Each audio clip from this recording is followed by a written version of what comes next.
네, 안녕하십니까. 참여해주신 시민 여러분, 제8회 전국 동시지방선거 서울시 교육감 국민면접을 실시하도록 하겠습니다. 저는 국민면접 사회를 맡은 사교육 걱정 없는 세상 공동대표 홍민정입니다.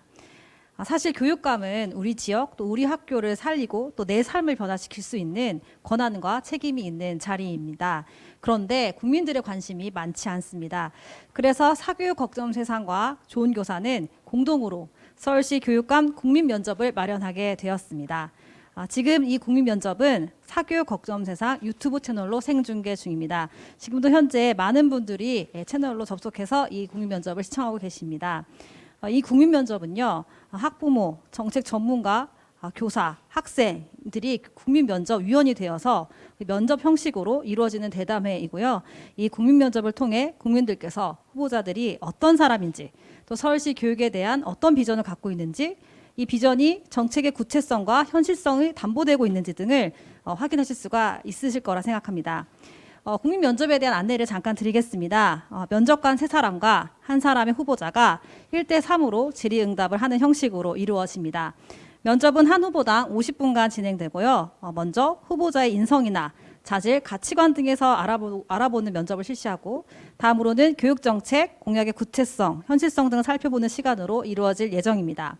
그리고 저희가 진행하는 지금 면접 질문들은요, 오늘 이 시간 전에 시민들이 후보들에게 궁금한 사항들 그리고 물어보고 싶은 질문들을 미리 받아서 구성하였다는 점을 알려드립니다. 성실한 답변을 또 기대하도록 하겠습니다.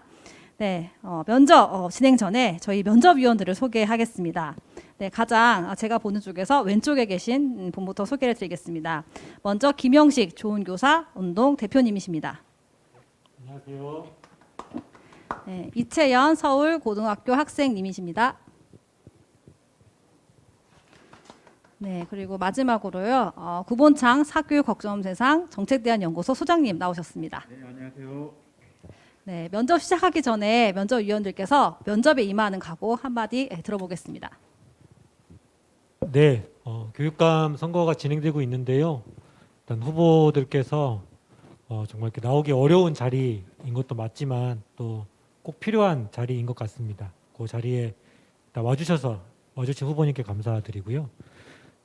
지금 교육 때문에 많은 학생들, 학부모들이 지금 어려움을 겪고 있고 또 심지어는 많은 고통까지 겪고 있습니다. 그 어려움과 그 고통에 대해서 학생, 학부모 또 교사들 입장에서 후보들께 질문하고 그래서 유권자들이 그 후보에 대해서 좀 많이 알아갈 수 있도록 꼼꼼하게 묻도록 그렇게 하겠습니다. 네, 감사합니다. 혹시 떨리진 않으시죠, 대표님? 겁나게 떨립니다. 네, 긴장 푸시고 네, 해주시기 바랍니다. 다음은 이채연님. 서울시를 대표하는 학생으로서 오늘 면접에 최선을 다하겠습니다. 네. 감사합니다. 감사합니다.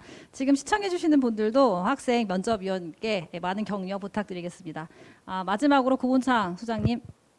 네, 교육시민단체에서 일하다 보니까 사람들이 교육감 누가 나오냐, 교육감 정책 어디 가면 알 수 있냐 이런 질문들 많이 하시는데 오늘 이 자리는 교육감 후보의 공약 또 우리 아이들 교육을 어떻게 컨트롤 타워 역할을 할지 궁금해하시는 분들에게 유익한 정보를 드리려고 하는 자리인 만큼 최선을 다해서 후보자들께서 교육 정책을 어필할 수 있는 자리로 열심히 해보겠습니다. 감사합니다. 네, 감사합니다. 이 면접위원분들의 각오를 들으니까요, 더욱더 면접이 기대가 되는 것 같습니다. 저희가 사실 여러 후보님들을 좀 모시려고 했었는데요. 안타깝게도 많은 후보들께서 불참 또는 또 참석 의사를 밝히지 않으셔서 연락드린 후보들 중에서 참석 의사를 밝힌 후보 2분을 모시고 이 면접을 진행하게 되었습니다. 먼저 강신만 후보자를 모시겠습니다. 네, 어서 오십시오. 네. 감사합니다. 오시는데 혹시 불편함은 없으셨죠? 예. 네, 저희가 여기랑 가까워서 네, 저 이제 본격적으로 국민 면접을 시작하겠습니다. 후보당 50분의 면접을 진행합니다. 1분 자기소개 먼저 시작하도록 하겠습니다. 네, 부탁드리겠습니다. 예, 안녕하세요. 강신만입니다. 교육감이란 자리는 유, 초, 중, 고등학교 교육을 총괄하는 자리입니다. 그런데 지금 나와 있는 7분 대부분이 정치인이거나 교수 출신입니다. 유초 중고 교육감을 뽑는 자리에 그리고 대학과는 무관한 자리가 교육감 자리입니다. 거기에 7분이 나왔는데 6분은 대학 교수 출신이거나 정치인 출신입니다. 유초, 중고 학생들 앞에서 한 번도 서보지 않은 분들이기에 그런지 여전히 정교조 교육 아웃 이런 표현들 쓰고 통일교육을 금지하겠다. 그리고 특정 단체를 없애겠다라는 틀로 정치적 발언을 자주 하고 있습니다. 교육에는 우판이 좌판이 그런 거 없습니다. 저는 정교조 부위원장도 했고 참교육 실천활동 그리고 촌지 거부 운동부터 최근에 혁신학교 운동까지 정교조와 함께 교육 개혁을 위해서 노력해 왔습니다. 저는 진보 진영이 맞습니다. 그러나 학생들 앞에 한번 서본 교사라면 좌판이 우판이 그런 개념이 눈앞에 있지 않습니다. 내 앞에 있는 학생에게 도움이 되는 거라면 다 갖다 쓰겠다는 게 교사들의 마음입니다. 그런 마음을 갖지 않는 교육감은 어떤 좋은 정책을 던져도 감동이 일어날 수 없습니다. 공명이 없습니다. 그 공명이 없이 어떻게 세상을 바꿉니까? 어떻게 교육을 바꾸겠습니까? 이 점에 대해서 저는 정확하게 31년 동안 학교의 촌지 거부 운동부터 학교 혁신 운동을 만들어 오면서 더 나은 교육을 위해 노력했던 제가 나서서 그 교육감의 권력이란 자리를 활용해서 학생들의 삶과 교사들의 삶을 그리고 학부모들의 걱정을 덜어드리는 정책을 펴보고자 나섰습니다. 잘 지켜봐 주시고 관심 가져주십시오. 강신만입니다. 네, 감사합니다. 이제부터 진짜로 본격적인 면접 시작하겠습니다. 면접위원님들 질문 부탁드립니다. 네, 먼저 가벼운 질문부터 드리도록 하겠습니다. 저는 학창 시절에 친구들과 학교에서 뭐 초중고 학교급에 따라 굉장히 다르긴 했지만 다양한 놀이를 하면서 해가 질 때까지 운동장에서 놀기도 하고 그랬던 기억들이 있습니다. 후보님께서는 초중고 시절 중에 가장 즐거웠던 기억이 무엇인지 좀 가볍게 질문 드리고 싶습니다. 예, 저는 고등학교 수학여행 때 경주로 수학여행을 갔었는데 3박 4일 그때가 제일 기억이 많이 남습니다. 그중에 특히 그 경주에 전부 여고생 뭐 남학생 할 것이 다 이렇게 자유시간을 줬는데 저희 학교만 자유시간을 안 줬어요. 그래서 반장들이 다 모여서 그거 탈출 계획을 꾸미고 실패로 돌아간 한 10명은 탈출해서 여학생들 주소도 받아오고 그랬었는데 그때 그 재밌었던 기억이 학창 시절에 가장 기억이 남아요. 네. 그 당시하고 비교하면 지금 학생들이 학교라는 공간에서 좀 일탈을 꿈꾸거나 자신들의 의견을 피력하기가 어렵다라는 이야기들도 많이 들리는데 학생들에게 자신의 의견과 또 다양한 끼와 꿈을 펼칠 수 있는 기회를 만들어주기 위해서는 좀 어떤 것들이 필요하다라고 보시는지 첨언해 주시면 감사하겠습니다. 예, 이건 상당히 포괄적인 의미일 수도 있고 어떻게 보면 또 작게 표현할 수도 있다고 보는데요. 일단 학생들은 학교에서는 약자지 않습니까? 자기 의견을 표현하기가 쉽지 않습니다. 권위주의적인 학교 문화를 좀 해소해 주는 게 가장 필요한 것 같다. 그래서 주눅들지 않게 하고 자기의 표현을 할 수 있게 해주고 이런 게 가장 중요한 것 같고 그리고는 이제 방과 후에 학생들이 좀 다양하게 활동할 수 있는 시스템을 좀 만들어주면 좋겠다. 그러니까 오고 싶은 학교 뭐 그렇게 하지만 학교의 어떤 공간이 학생들이 정말로 오고 싶은 공간으로 좀 만들어줄 때가 중요하지 않겠어요? 그냥 오고 싶은 이야기, 오고 싶은 학교로만 이야기해가지고는 안 오겠다. 그래서 학교를 좀 오고 싶은 학교 그리고 다양한 프로그램들 좀 제시하고 권위적인 어떤 그런 문화에서 좀 자유롭게 발언하는 문화로 좀 바꿔주는 게 가장 필요한 게 아닌가 싶습니다. 네, 그 후보자님께서 말씀해주신 그 수학여행 중에 일탈의 계획을 세웠던 그런 기억들이 어떻게 보면 성인으로서 지금 삶을 살아가는데 어떤 도움이 되었다라고 좀 생각하시는지도 궁금합니다. 그때 실패한 게 가장 좀 후회가 많이 돼요. 그 뚫고 나갔어야 되는데 우리 그때 학생부장님이 야구바따를 들고 지키는 바람에 10명만 탈출하고 대부분은 이제 미수에 그쳤는데 지금 보면 그때 학교 시절에는 되게 권위적인 시대였잖아요. 지금은 되게 자유롭고 그걸 지켜보면서 이제 좀 더 학생들에게 자유로운 분위기를 주는데 좀 역할을 하지 않았는가. 내가 이제 억압당에서 못 나갔잖아요. 경주 시내를 충분히 보고 여학생들도 만나서 대화도 해보고 싶고 그랬는데 그게 차단됐고 그게 이제 권위적인 억압하는 분위기였기 때문에 가능한데 지금은 아마 안 그럴 것 같아요. 그래서 좀 그런 지금도 교사로서 학생들에게 좀 자유롭게 가급적이면 자유로운 활동을 할 수 있도록 보장해주는 하나의 작은 계기였지 않을까 싶습니다.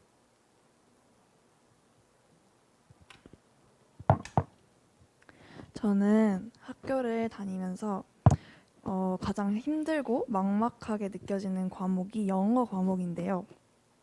후보자님이 학창 시절 싫어했던 과목이 있으시다면 어떤 과목을 싫어하셨고 그 이유가 무엇인지 궁금합니다. 수학을 못했습니다. 수학을. 그래서 저는 정말 수포자인데요.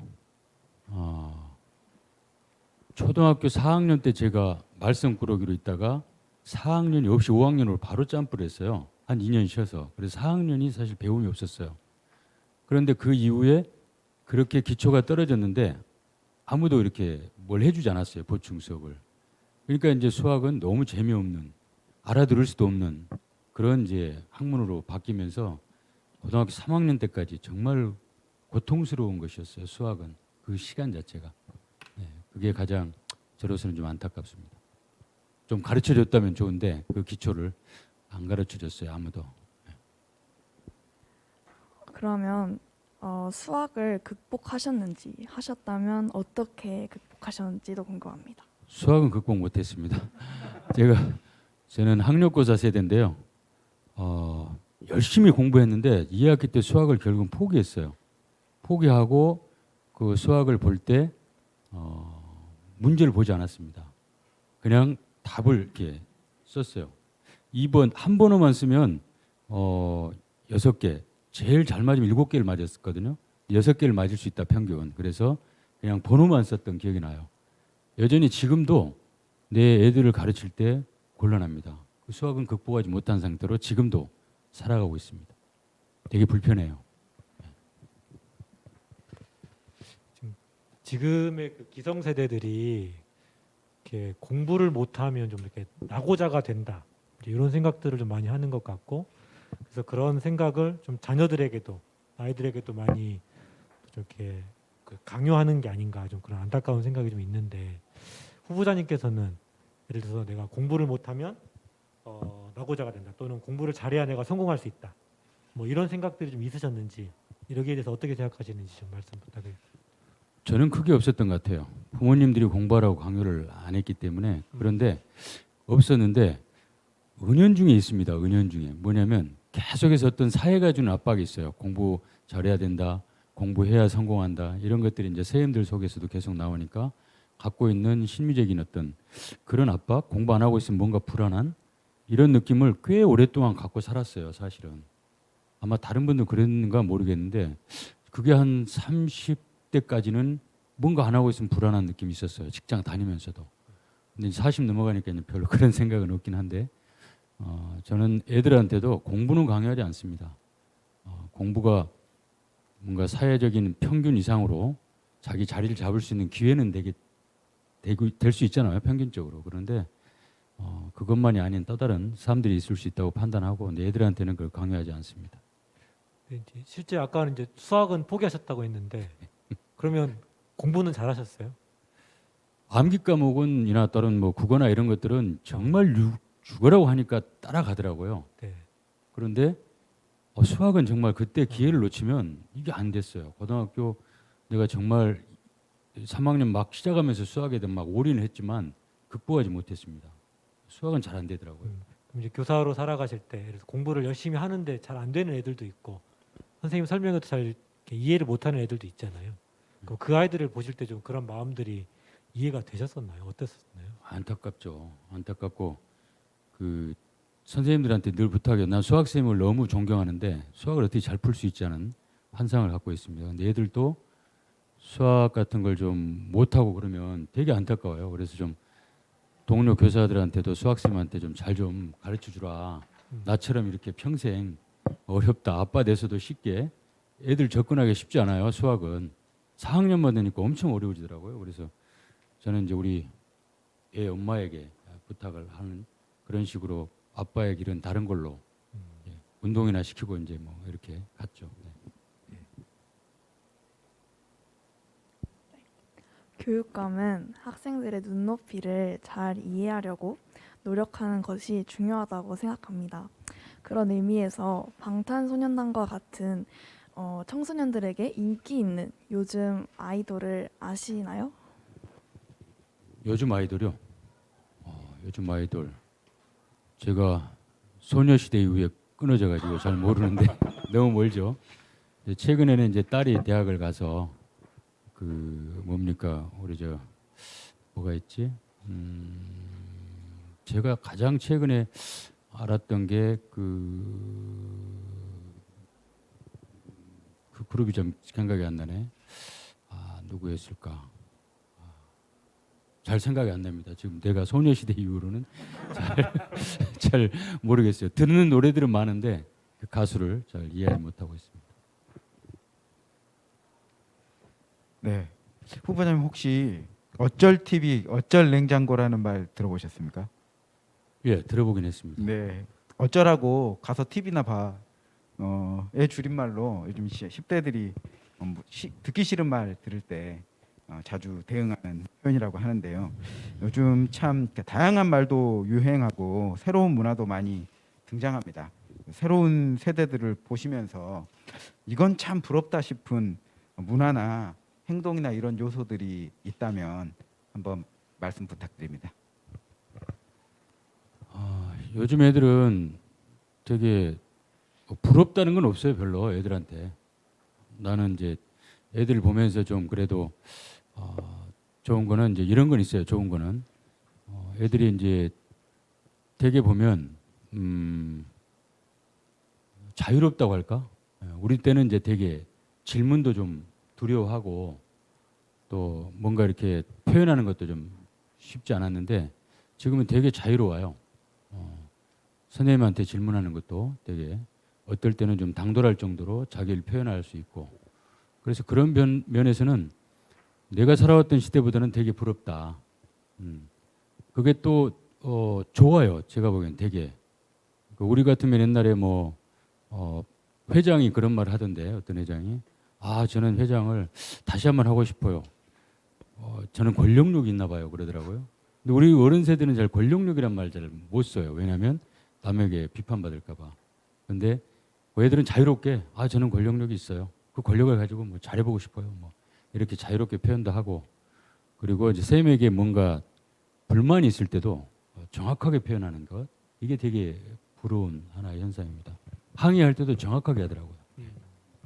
그렇다면 또 반대로 이런 부분들은 좀 더 조심스럽게 해야 되지 않나? 라든지 이런 모습들은 좀 받아들이기 어렵다라고 보시는 점들도 있으신지 궁금합니다. 받아들이기 어려운 건 별로 없었는데 저는 그냥 있는 그대로 그냥 받아들이기 때문에 그렇게 어렵다 이런 건 없었습니다. 처음에 당황한 것은 한 번 있었어요. 뭔가 제가 생활기록부를 잠깐 이 책상에 놓고 갔었는데 애들의 어떤 신체 뭐 이렇게 키나 뭐 이런 것들이 이제 있는 것들이 한번 다른 몇 명이 봤나 봐요. 그래서 그때 이제 항의할 때 좀 이렇게 당황했던 기억이 나요. 그거 몇 번 본 게 그렇게 문제인가 했었는데 정확한 언어로 정확하게 항의를 하더라고요. 그래서 그것에 대해서는 정말 기꺼이 받아들였던 기억이 나거든요. 그래서 뭐 그 정도. 네. MZ 세대 솔직함에 당황스러워하셨던 것으로. 좀 당황스럽긴 하지만 좋습니다. 네. 네. 성공적인 교육을 위해서는 우리가 이제 물리적 환경이라든가 뭐 교육 정책도 중요하지만 학생들에게는 가장 중요한 게 이제 어떤 선생님을 만나느냐 이게 제일 중요하다고 보는데요. 후보자님께 좀 특별히 기억되는 선생님이 있다면 어떤 선생님이 계실까요?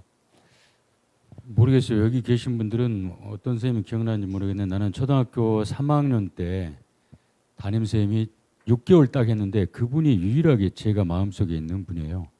대개는 저는 많이 맞고 자랐어요. 선생님들한테. 가정에서는 맞아본 적이 없는데 학교에서 많이 말썽을 피워서 그런지 그래서 막 존경하고 막 애틋하고 그런 분이 없었거든요. 근데 그분은 딱 제가 기억이 오랫동안 남는 여선생님이에요.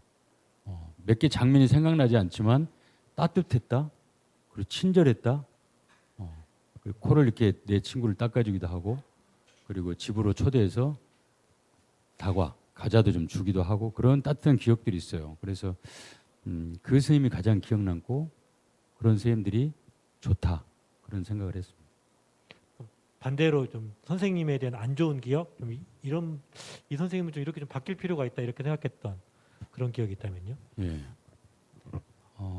되게 잘 가르치시는데 재미있게 잘 가르치시는 분인데도 어느 날 막 때리는 분들이 있었어요. 그래서 막 그 이중적인 생각이 막 다가와요. 아, 이분 정말 수업할 때는 막 몰입하고 이랬었는데 때릴 때는 너무 막 무식하게 때리니까 이건 많이 당황스럽기도 하고, 그리고 정말 안 좋은 모양이었거든요. 저는 개인적으로 아주 맞는 걸 싫어해요. 맞는 걸 싫어하고 사람이 사람을 때리는 걸 싫어하는데, 우리 시대나 또는 제가 있었던 한 3, 4년까지 광로연 전 진보교육감 첫 1호 서울에 그분이 학교 폭력 그리고 이제 애들 때리거나 막 이런 인권법을 제정하면서 조례를 만들면서 많이 사라졌잖아요. 그 전까지는 진짜 많이 폭력이 있었습니다. 그랬듯이 그런 모습이 되게 안 좋았던 기억이 많아요. 예. 존경할 수 없는, 결국은 아무리 잘 가르쳐도 그런 극단적인 모습을 보일 때는 되게 존경할 수 없는 안 좋은 기억이 있습니다. 후보자님이 학창 시절에 매도 많이 맞았다고 하셨고 매도 싫어하신다고 하셨는데 차별이나 억울한 일을 당하신 일도 있으실 것 같아요. 혹시 그런 관련 경험을 말씀해 주실 수 있으신지? 예, 억울한 거 제가 생각해 보니까 딱 하나가 정말 중요하게 내 머릿속에 있더라고요. 고등학교 3학년 때예요. 고등학교 2학년 말에 다음 연도에 학생회장 선거를 하거든요. 근데 그때 성적 제한이 있었어요, 학생회장이. 제가 근데 고등학교 2학년 때까지는 공부를 정말 못했거든요. 공부를 정말 못했어요. 그때 근데 성적이 기준이 뭐냐면 우 이상이었습니다. 우. 수음이 안가해서 우 이상. 그때 학생회장으로 나가라고 친구들이 막 선동질해서 내가 등록하러 갔더니 딱 그 선생님이 했던 말이 있어요. 우 이상인데. 그래서 아니요, 저 대부분 간대요 그랬어요. 그랬더니 그럼 가 임마 그러더라고요. 그래서 되게 무색했어요. 그랬고 아니 성적일 안 된다고 입후보하는 것까지 이렇게 차단하는 게 맞나? 하고 항의를 했지만 돌아온 건 폭력이었어요. 접는 의자였는데 그 접는 의자로 안 가니까 가라고 임마 하고 때리더라고요. 그래서 그때 그 성적 때문에 받았던 차별. 근데 사실 정말로 이상하게도요. 그래서 공부했어요.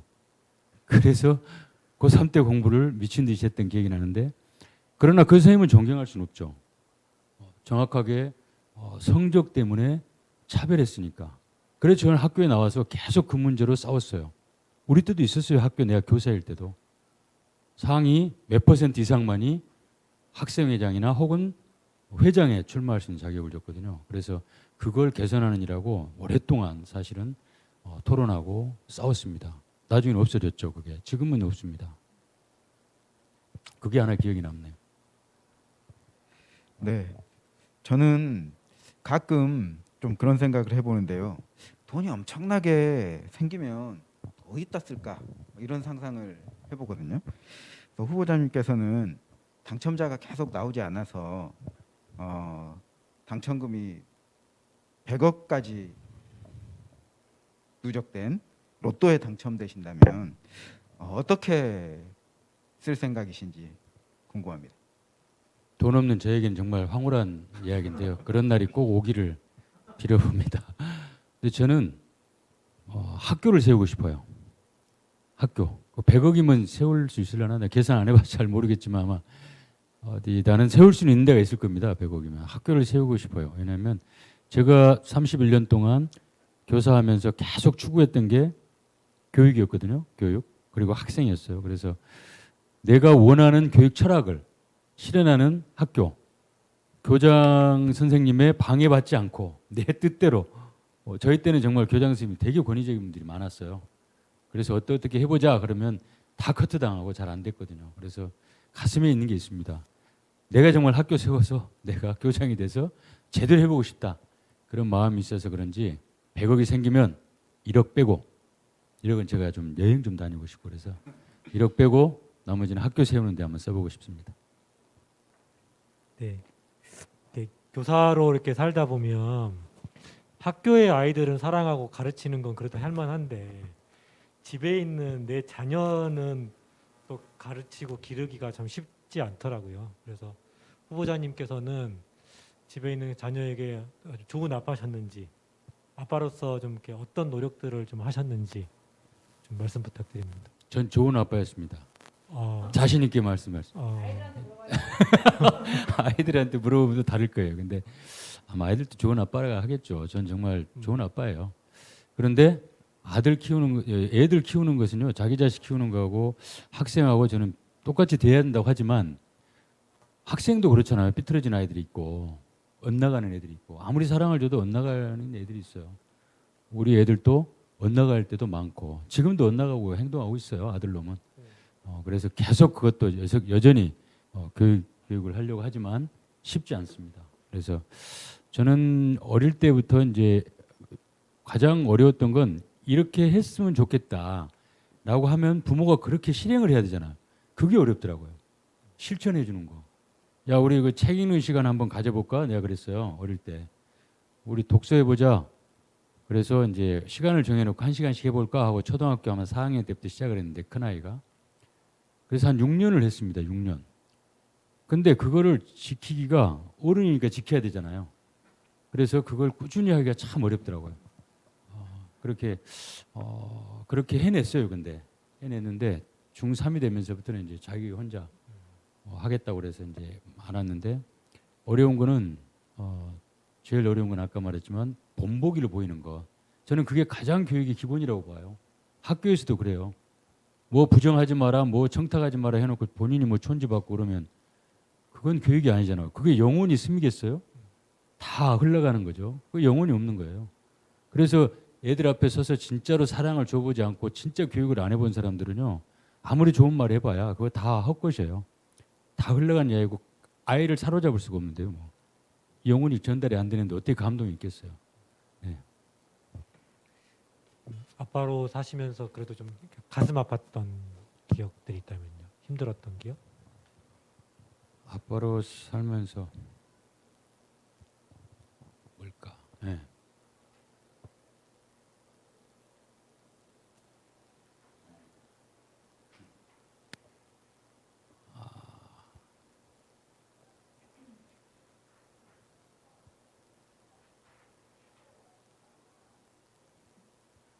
뭐 사고죠, 뭐 아빠 뜻대로 안 되는.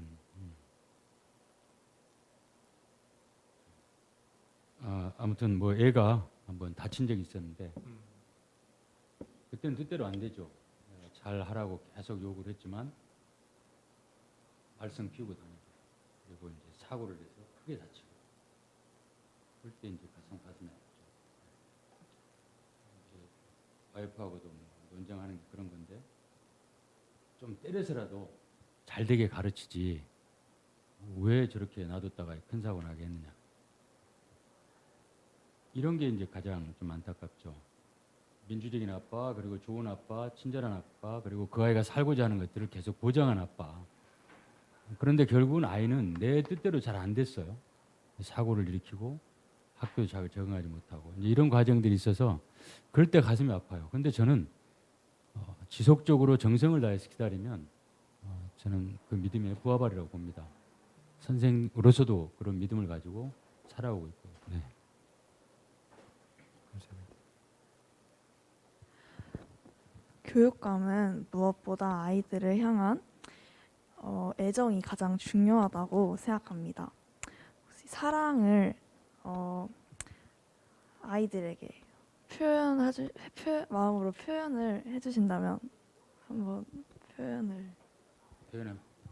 되게 어려운데요. 제가 막 이렇게 막 잘 표현하는 스타일은 못 되긴 하는데 속정은 좀 있어서 잘 표현은 못하지만 깊은 마음을 이제 가지고 애들하고 만나왔다고 저는 봐요. 저는 이 자리에 있는 게 그 표현이라고 봅니다. 저는 31년 동안 아이들의 삶을 아이들의 편에 섰어요.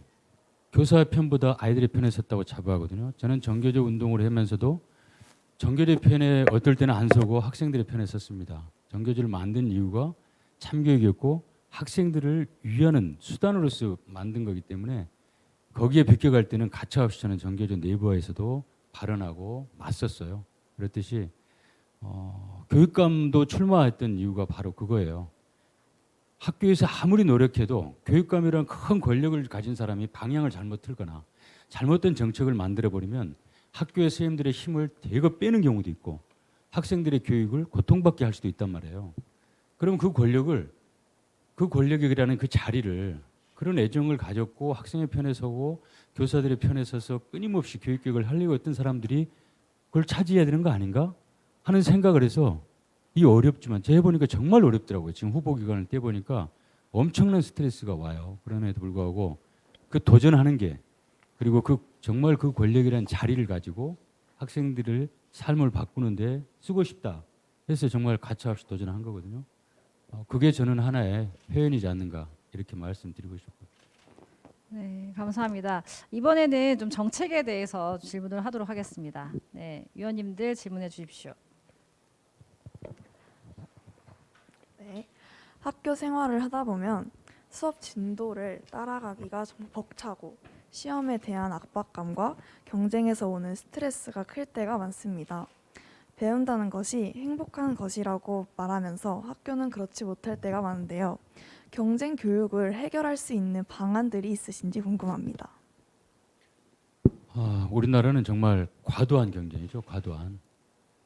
그래서 그 과도한 경쟁으로 인해서 많은 아이들이 아파하고 관계를 제대로 맺어가는데 어려움이 있습니다. 협력학습도 어렵잖아요. 바로 옆에 있는 친구하고 정말 고등학교 때는 치열하게 경쟁해야 되고 이런 과정이 정말 가슴이 아파요. 교사들 입장에서는 극복돼야 되는데 그게 이제 교육감의 권한 밖의 일이어서 정말 되게 안타까워요. 과도한 입시 경쟁 이런 건 빨리 해소돼야 되고 고등학교로 본다면 이제 자사고나 특목고 이런 정책이 이제 2025년에 문재인 정부에서 시행령을 폐지함으로써 다 일반고로 전환하게 돼 있거든요. 근데 새로운 정부가 들어서면서 이상한 지금 낌새가 보여서 걱정이 많이 됩니다. 그런 사회 시스템으로서의 경쟁 교육을 만들어내는 것은 반드시 좀 개선됐으면 좋겠다. 시민들과 함께 힘을 모아서 그런 여론을 만들고 깨나갔으면 좋겠다고 생각을 하고요. 그러나 이제 초등이나 초등학교나 이런 중학교 같은 데는 어떤 과도한 경쟁 때문에 오는 그런 스트레스보다는 계속 학교에서 어떤 뭔가 재밌게 즐길 수 있는 프로그램, 뭐 문해체 같은 뭐 교육 프로그램이랄지 이런 것들이 이제 좀 충분히 제공이 된다면 재밌을 것 같아요. 현실이 아무리 각박해도 교사들은 또 그 속에서 아이들이 재밌을 게 할 수 있는 방법을 또 찾아야 되는 거잖아요. 그래서 제가 이제 공약을 냈던 거는 학교를 이제 교육, 문화, 생활이 융합하는 교육 학교로 만들자. 그래서 정말로 애들의 동아리 방을 좀 제대로 만들어내고 제가 북유럽 갔더니 악기별로 실들이 있더라고요. 피아노 방, 그다음에 뭐 기타 반, 바이올린 반 다 있어요 보니까. 그리고 춤추는 댄스 방들이 있고 헬스장이 있고. 그러면 이제 그런 조건들 좀 갖춰주면서 얘들이 방과 후에 최대한 초등학교는 7시까지 학교를 좀 개방해주고 그 속에서 정말 수준 높은 방과후들도 좀 적극적으로 정부가 지원해 준다면 얘들이 공부하면서 즐겁지 않겠어요? 왜냐하면 정말 공부도 즐거울 수 있거든요. 저는 그걸 체험했어요. 고3 때 공부가 즐겁더라고요. 제가 평생 정말 열심히 했던 때가 딱 한 번 고3 때인데 공부가 즐겁거든요. 애들이 공부가 즐거우면 학교 오고 싶을 거 아니에요. 거기다가 다른 공간까지 충분히 제공해 준다면 저는 초중고등학교는 최소한 행복할 수 있다.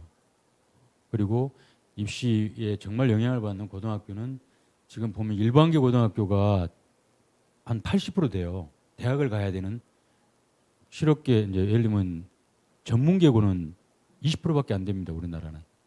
그런데 일반계고가 너무 많이 대학을 가기 때문에 학교가 입시로 그냥 확 돌아서니까 즐겁기가 쉽지 않아요. 근데 그 속에서 좀 즐거울 수 있는 것들을 또 우리들은 만들어 보자라고 해서 저희들이 공약도 몇 개 이제 제시한 게 있습니다. 그건 좀 이따 기회가 되면 또 말씀드리겠습니다. 네, 저희도 그 방과 후 특히 초등 중심으로 양질의 프로그램을 제공하는 것에 대해서 적극 공감하고 있긴 한데요.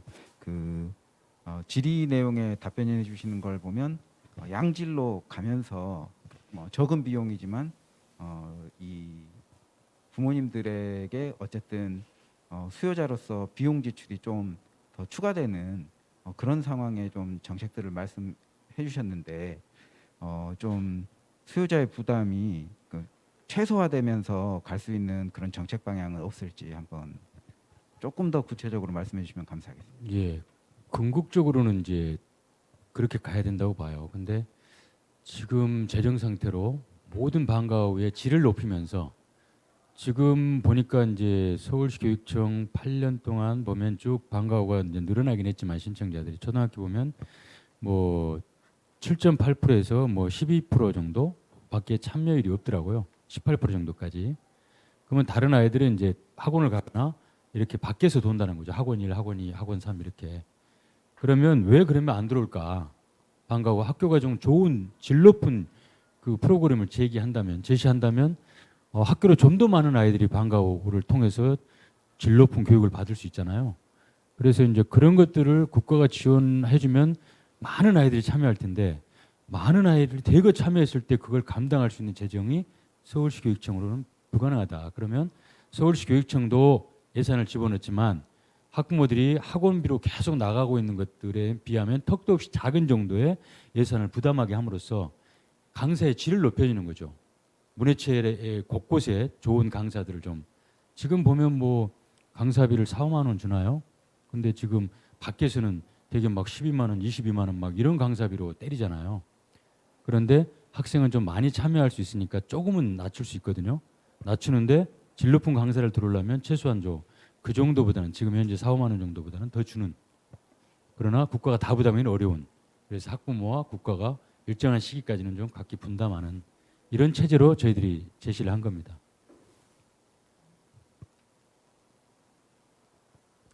앞서 말씀드렸듯이 학교 수업의 진도가 너무 빨라서 힘들 때가 많다고 했는데요. 그리고 시험은 학교에서 배운 것만으로 결코 풀 수가 없기 때문에 학원에 다니지 않고서는 진도도 시험도 잘 해내기가 어렵습니다. 학교 수업만으로도 충분한 정책은 없을까요?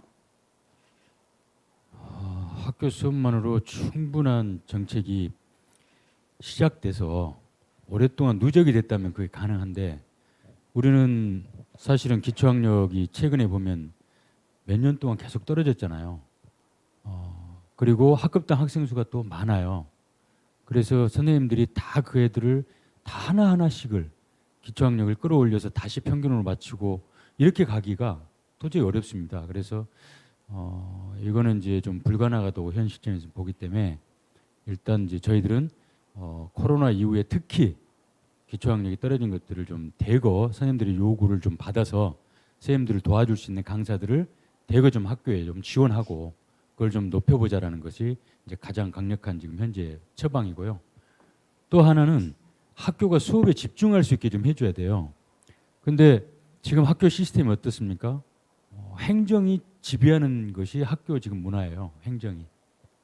그런데 4년마다 공립은 5년마다 이렇게 돌거든요. 서울은. 그런데 이제 오면 어떻게 말하냐면 이분은 학생부장을 했어. 이분은 무슨 어떤 연구부장을 했어. 이렇게 평가를 해요. 사실 그러면 안 되잖아요.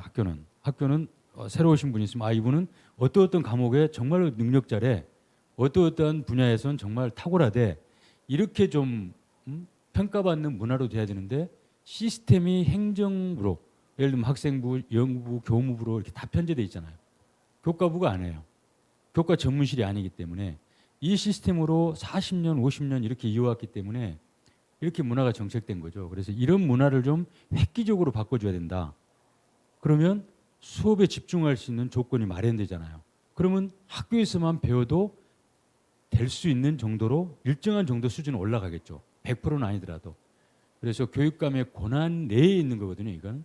그러면 좀 획기적으로 바꿔주자. 교육감의 권한을 가지고 그런 시스템을 좀 획기적으로 바꿔줌으로써 방향을 좀 제대로 된 방향으로 틀어버리자는 거죠. 저는 그걸 해보고 싶어요. 요즘 학부모님들 만나보면 특히 코로나 시국을 접하면서 더 그런 말씀들을 많이 하시는데 학교 수업 때문에 자녀가 초등학생인데도 학교 수업을 따라가려면 사교육 안 할 수 없다. 또 학교가 사교육을 권장한다. 뭐 사실 이제 학교의 알림장 어플에 사교육 광고가 뜬다든지 자녀가 좀 뒤처지는 부분들이 있는데 어떻게 해야 될까요?라고 선생님께 상담을 요청했더니 선생님이 학원 보내라고 했다고 말을 한다든지 또 자녀가 초등학교 4, 5학년인데 교과서의 내용이라든지 또 이제 원격 수업이 진행되다 보니까 학부모님들이 그 원격 수업을 선생님이 어떻게 진행하시는지 또 그 어쩔 수 없이 또 모니터링하게 되는 상황들이 생기기도 하잖아요. 그래서 봤더니 가르친 내용 수준보다 초등학생인데도 단원 평가 문제가 너무 어렵더라. 그리고 초창기에는 EBS 만점왕 같은 걸로 온라인 콘텐츠를 제공받았는데 그것도 교과서 수준보다 훨씬 어렵더라. 그래서 결국은 고충학습을 하려고 하면 중고등학교가 아니라 초등학교도 또 학원을 보내야 되는 상황이 생긴다. 이런 말씀들을 하시면서 본인들이 상처받은 이야기들을 하시거든요. 그리고 단원평가는 시행해서 점수만 알려주고 평가 문제를 풀어준다든지 피드백이 좀 약하다. 이런 말씀들을 많이 하시는데 좀 이런 부분들에 대해서 좀 개선하고 공교육을 신뢰하고 좀 사교육을 상당히 가정에서 지향하게끔 하는 방안이 있으시다면 좀 구현해 주시면 감사하겠습니다. 저도 뭐 학부모 면담할 때 웬만하면 공교육 중심자이기 때문에 그 학원을 보내라 이런 말 안 하거든요. 잘. 근데 가끔은 정말 할 수밖에 없는 경우가 있어요. 제가 담임일 때도. 왜냐하면 학교는 학급당 학생 수가 참 많잖아요. 그리고 그 중간 평균적인 것에 맞춰 수업을 할 수밖에 없어요. 그런데 다른 업무도 많은데 뭐 아주 상층에 좀 더 중간인데 상층으로 좀 치고 올라오고 싶은 욕망이 있는 애들도 있고 아주 떨어진 애들은 또 중간 정도라도 올라오고 싶은 애들이 있잖아요. 그러면 이 애들을 교사가 다 책임져서 할 수 있을 만큼의 지금 시스템이 안 돼 있단 말이에요. 그러니까 이 아이가 그러면 너무 기초가 떨어진 아이는 다 봐줄 수가 없으니까 여러 명이면 이걸 어떻게 하겠어요? 그러면 사교육이라도 해라. 가서 그렇게 해서 일정한 정도 올려라. 이렇게 이제 상담을 할 수밖에 없는 게 현실적인 조건인 거죠. 그래서 저희들이 정책을 낸 거죠. 그런 것을 교사들이 풀지 못하고 있는 어려움이 있는 것들을 지원하겠다. 기초학력 강사들을 교사들이 요구하는 필요만큼의 강사들 좀 교육청이 지원해서 정말 밑에서 있는 애들을 좀 끌어올려주고 그래서 교실 속에 교사들이 이제 교육할 수 있게 좀 좋게 해주고 또 상층에 있는 상층으로 또 치고 올라가야 될 애들한테는 또 거기에 맞는 필요한 또 강사들을 좀 보내주고 그래서 학교가 교육을 좀 충분히 다 소화해낼 수 있는 그럼 사교육비도 좀 주는 거 아니에요? 어쨌든 여기는 지금 어떤 특단의 시기에 코로나 같은 시기에는 좀 무료로 좀 강사를 좀 투입해줘서 올라올 수 있게 한다면 학부모 부담도 줄지 않을까 하는 생각을 합니다. 근데 이제 그런 지금 단기적으로 이제 후보님 말씀하신 것처럼 이제 그런 대책들도 저는 이제 필요하다. 협력 강사라던가 이런 거 필요하다고 생각하는데 어쨌든 이거는 계속 이제 외부 자원에 의존하는 상황인 거고 그렇습니다. 어쨌든 중장기적으로는 학교가 어떤 이 학생들의 이런 책임 교육을 위해서 어떤 시스템들이 좀 갖춰져야 된다라고 하는 그런 비전들도 좀 보여주셔야 학부모들이 공교육에 대해서 좀 기대하게 되지 않겠어요? 근데 네, 맞습니다. 저 정말 동의하는데요. 저는 궁극적으로는 교사 책임하에 학교가 가야 된다고 봅니다. 지금의 이제 오랫동안 누적된 우리 교육의 제도적인 문제 때문에 발생하고 있는 기초학력이 이제 저하된 형태를 이제 극복하고 코로나 시기에 그렇게 하지. 장기적으로 보면 저는 교사들이 그런 전문가형으로 바뀌어야 된다고 보거든요.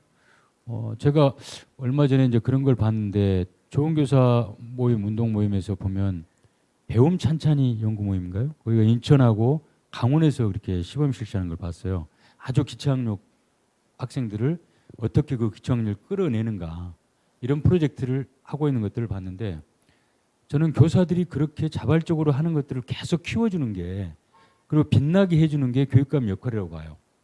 그래서 정말로 어느 학교에는 그 정말 초기초학력 저하자들 대한 교육할 수 있는 교육 어떤 전문가 이분들이 두세 명은 학교에 있어야 된다. 그분들이 담임과 교과 선생님들하고 멘토를 하면서 공동으로 해결해 가는. 그래서 저희들이 이제 학년부도 중학교나 이런 데는 다 학년부로 하고 나머지 행정은 다 폐지하자 이런 것도 고등학교도 그래요. 교과실로 다 바꾸자. 중학교는 학년부, 초등학교는 학년부로 다 남기고 학년부만 남겨 난 다 없애자. 그 와중에 이제 아까 말씀드렸던 김영식 대표가 말씀하셨듯이 기초학력자들이 있으면 그런 아이들은 알거든요. 그러면 학년부에 그런 기초학력, 초기초학력을 전문하는 교사가 있어서 그 교과 선생님들과 담임 선생님들과 의논하면서 해결해 나가는 이런 방식이 장기적으로는 학교가 살 수 있는 길이다 이렇게 봐요. 저는 이것뿐만이 아니고 정서 행동 장애도 많거든요. 학교 폭력 문제도 전문가가 필요해요. 근데 다 그때마다 외부 인력을 데려다 쓸 겁니까? 그거 안 되잖아요. 국가가 엄청난 인력을 투입해서 교사분들을 지원했고 그분들이 각기 상담 능력이나 수업 능력 그리고 이제 이런 생활 교육 능력들을 좀 갖추게 만들어주고 지원해서 궁극적으로는 교사들이 해결해 나가는 그게 또 교사로서는 당당하고 자부심이 느껴지는 거잖아요. 교사가 하고 싶은 일이고. 네. 네, 저희가 추가적으로- 시간이 좀 가서요. 네네. 네, 다음 질문 네네. 네, 김용 선생님께서 좀 해주시겠어요? 네, 알겠습니다. 그 지금 어쨌든 사교육비가 아까도 계속 좀 사교육비 얘기하고 있는데 한 23조 원을 지금 넘어섰습니다. 작년 통계에 의하면 이게 이제 1인당 36만 7천 원 그리고 전년 대비로 하면 7만 8천 원 이거는 굉장히 그 역대급 폭증 금액이거든요. 그래서 그 사교육이 이제 폭증하고 이게 뭐 코로나의 원인도 있지만 사실은 이게 코로나 이전에 이제 금액으로 다시 또 돌아간 것도 사실입니다. 그것도 근데 이것과 관련해서 좀 가장 우려스러운 게 다시 또 이제 고교 서열 체제를 계속 유지하려고 하는 그런 움직임도 있고 그래서 자사고나 외고의 어떤 일반고 전환에 대해서 지금 우려하는 목소리들이 있는데 여기에 대해서 어떻게 생각하시는지 네, 또 어떻게 이걸 좀 그 대처하실 것인지 좀 말씀 부탁드립니다. 예, 그 사교육 걱정 없는 세상에서 저는 정말 관심을 가지고 봤어요. 14년 정도 되지 않았나요? 사교육 걱정 없는 세상 이 역사가 한 그 정도 된 것 같은데 또 진보교육감이 들어서긴 것이 한 11, 2년 됐습니다. 그런데 사교육을 다 잡아보려고 모든 정부가 노력했지만 잘 안 잡히잖아요. 사교육 걱정 없는 애 노력도 있었고 그럼에도 불구하고 잘 안 잡힌 그만큼 어렵다 이 문제가. 그게 어디일까 보면 지금 현재 입시 경쟁 시스템 그리고 거기 좋은 대학을 가야만이 사회에서 좋은 대접을 받고 고임금을 받는 이런 시스템으로 있는 곳 속에서는 사람이 갖는 욕망과 의지가 있잖아요. 자기의 계층을 넘어서서 뭔가를 돼보고자 하는 욕망들이 있기 때문에 이런 제도 속에서는 사실 사교육을 맡기가 정말 어렵다 이런 생각이 들어요. 그런데 이걸 어렵다고 그냥 놔둘 수는 없고 극복해 가야 되는데 입시 정책 이거는 정말 교육감의 권한 밖의 문제예요. 그럼에도 불구하고 저는 교육감이 되면 서울 교육감이라는 건 어쩌면 교육 대통령이라는 말도 하잖아요. 힘이 있는 자리입니다. 영향력도 있어요. 그러면 최소한 정치 인사들 좀 만나고 그리고 대학 관계자들 만나고 그래서 정말 진정 어린 토론을 하고 입시 정책 한번 바꿔보자 우리가. 우리 초중등 교육 이렇게 잘하고 있어. 근데 이 입시 정책 때문에 정말 어려워. 어떻게 하면 할까 하고 정말 찾아다니면서 토론하고 그리고 만나게 만들고 이런 걸 좀 필요한다고 봐요. 그게 이제 사회 교육단체들이 다 또 그래야 모여지는 거고 자꾸 학교 내에서만 머물러서 교육감 역할을 한다고 해서 다 하는 게 아니거든요. 그래서 저는 그런 역할들을 하고 싶다. 전국의 대학 총장들과의 간담회를 만들어낼 거고 협의체를 만들고 그리고 정치권과 같이 만나서 해결해 가겠다. 저는 이런 말씀을 좀 드려보고 싶습니다. 네, 저희가 정책 질문 시간이 좀 다 되어서요. 네, 그래서 마무리를 좀 해야 될 것 같고요. 저희 지금 유튜브로도 실시간으로 많은 분들이 시청을 하고 계십니다. 채팅창에 질문들이 좀 올라왔는데요. 다 질문드리지 못하지만 네, 좀 핵심적인 질문들 좀 드리고 싶습니다.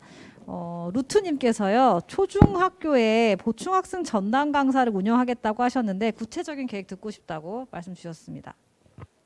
예, 지금도 지금 보충학습을 하고 있는데 지금 보면은 이제 초등학교의 부채정이라는 것은 예산을 투입해서 초등학교의 질 높은 초등학교 강사들을 보내겠다는 거고 이제 방과후 그 학습단들을 구성해서 서울시 교육청에서 이제 출장하거든 혹은 뭐 지역 자치단체와 함께 방과후 사업단을 좀 구성해서 학교에서 선생님들이 필요한 만큼 요구한 만큼의 강사들을 좀 풀을 만들고 그래서 투입해 주겠다라는 거고요. 그 예산을 확보해서 지원하겠다. 단 학부모들도 일정한 정도의 부담을 좀 주면서 지금 질 낮은 만족도가 아니라 질 높은 더 높은 만족도를 만들어내겠다라는 게 저희들의 구상입니다. 네, 감사합니다. 하나만 더 추가적으로 질문을 좀 드리겠습니다. 진님께서요. 교육감이 된다면 가장 중요한 우선순위, 1순위로 추진하고자 하는 공약은 무엇인가요? 라고 질문 주셨습니다. 가장 1순위는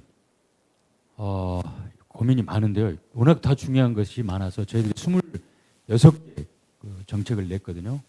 아주 고민하다가 제가 후보로서 다른 사람들 다 무시하고 후보로서 하나를 딱 뽑았습니다.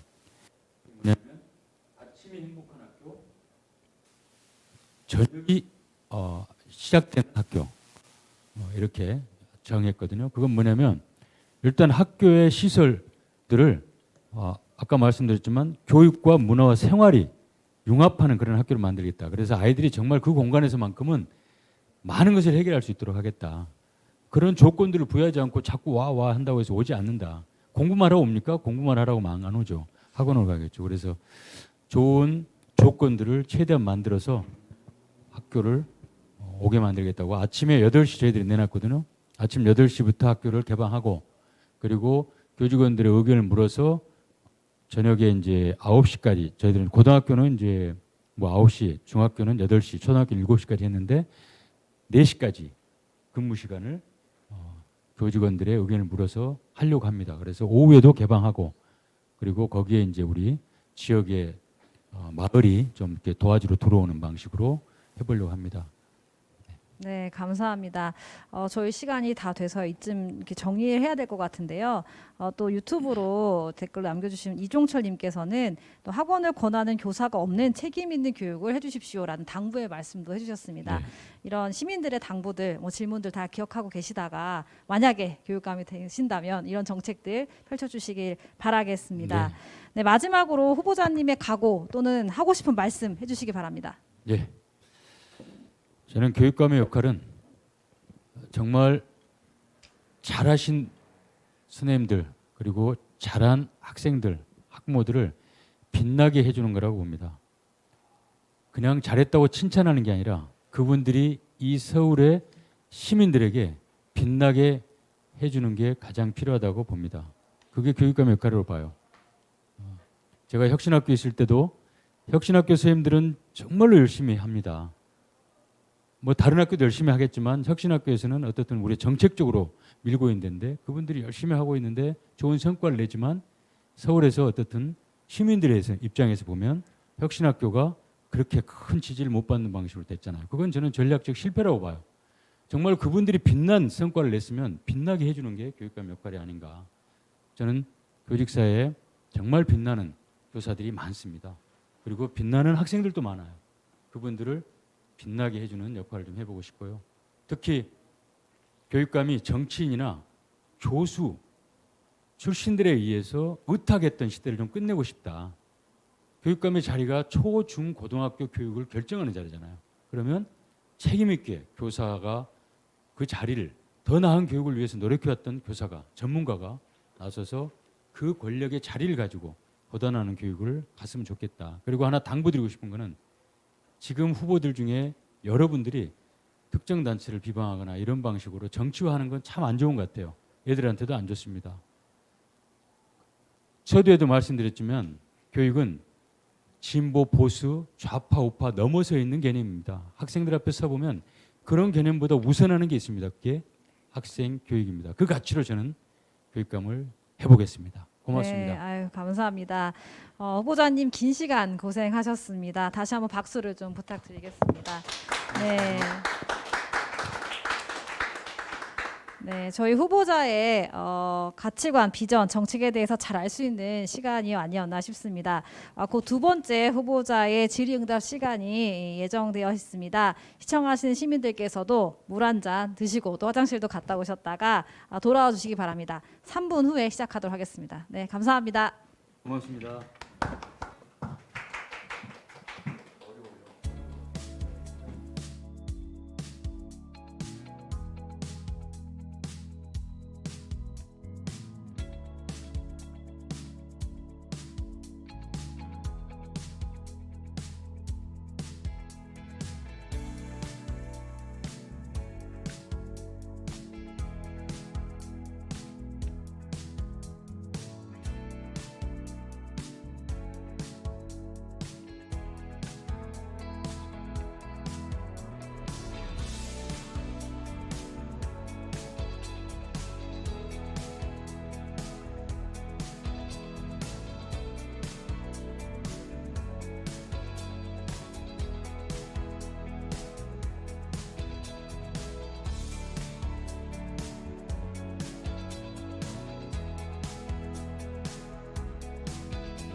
저희 두 번째 후보님 모셨습니다. 조희연 후보 모시겠습니다. 네, 안녕하세요. 네, 안녕하세요. 네, 지금 현재 유튜브에 또 많은 시민들께서 같이 참여하고 계십니다. 일정이 바쁘셨을 텐데요. 저희 저녁은 드시고 오셨습니까, 후보님? 예, 뭐 햄버거를 먹었습니다. 네, 다행입니다. 마이크를 들고 답해 주시면. 예, 햄버거로 먹었습니다. 네, 네, 잘하셨습니다. 이게 예, 면접을 마스크를 보려면 벗어도 아마 될 것 네네 같아요. 벗어 주십시오. 네, 면접을 보려면 든든하게 이제 끼니를 때우고 오시는 것이 좋았을 것 같습니다. 네, 저희 마찬가지로 50분간 면접을 진행합니다. 저희 국민 면접은요, 면접위원 3사람과 한 사람의 후보자가 1대3으로 질의하고 답변한 형식으로 이루어집니다. 면접은 한 후보당 아까 말씀드렸듯이 50분간이고요. 먼저 후보자의 인성이나 뭐 자질, 가치관에 대해서 알아보는 시간을 갖고 다음으로는 교육 정책, 공약의 구체성, 현실성 등을 살펴보는 시간으로 이루어질 예정입니다. 그리고 저희가 진행하는 면접 질문은요, 오늘 이 시간 이전에 시민들께서 후보들에게 궁금한 사항들 그리고 물어보고 싶은 질문들을 미리 받아서 구성하였음을 말씀드립니다. 네, 답변을 잘 부탁드리고요. 지금부터 면접을 시작하겠습니다. 저희 이제 1분 자기소개부터 시작할 텐데요. 후보자님 부탁드리겠습니다. 이렇게 현장에서 유튜브로 뵙게 되어서 반갑다는 말씀을 드립니다. 서울시 교육감 후보 제가 희연인데 희망, 연결, 희연 조희연입니다. 경험과 능력을 갖춘 교육감 후보는 조희연이 유일하다고 감히 말씀드리고 싶습니다. 지난 8년간의 조희연의 여정은 공교육을 정상화하는 길이었습니다. 코로나 상황에서 안정적으로 학교를 지켰고 개혁을 지속했습니다. 돌봄 시간을 확대해서 학부모님의 걱정도 덜었습니다. 교사들의 불필요한 업무를 줄이는 뺄셈 행정을 시행해서 수업의 질을 높이고자 노력해 왔습니다. 지금은 교육 의제가 실종된 교육 깜깜이 정부라고 표현하고 싶습니다. 한 여당의 정치인은 교육 불평등을 정당화하는 발언을 해서 논란이 됐습니다. 교육이 심각하게 우려됩니다. 저는 부모 찬스가 아닌 모두를 위한 공교육 찬스, 부모 찬스가 아니라 모두를 위한 공교육 찬스를 제공하겠다 이렇게 말씀드리고 있습니다. 누구도 소외되지 않는 교육을 만들고자 합니다. 태어난 집은 달라도 배우는 교육은 같아야 합니다. 더 질 높은 공교육으로 서울교육을 완성하겠다는 말씀을 드립니다. 고맙습니다. 네, 자기소개 각오가 아주 기대가 됩니다. 저희 이제 본격적으로 면접 시작합니다. 면접위원님들 질문 부탁드립니다. 네, 질문의 방향은 첫 번째 후보자님과 크게 다르지 않습니다. 그래도 또 색다른 답변을 주실 것 같아서 기대가 많이 됩니다. 먼저 좀 가벼운 질문부터 좀 드리려고 합니다. 저는 학창 시절에 초중고 학교급에 따라 했던 놀이는 다르지만 학교 운동장에서 해질 때까지 아이들과 놀고 했던 기억이 납니다. 또 후보자님께서는 초중고 시절에 가장 그 학교 공간에서 즐거웠던 기억이 있다면 말씀 부탁드리겠습니다. 예, 아마 짧게 말씀드려야 될 것 같습니다. 저는 축구를 가장 좋아했습니다. 그래가지고 정말 저희가 중학교 3학년 때 오수철 선생님이신데 도덕 선생님 그것도 참 이상한 거인데 도덕도 가르치시고요 체육 선생님이시기도 했어요.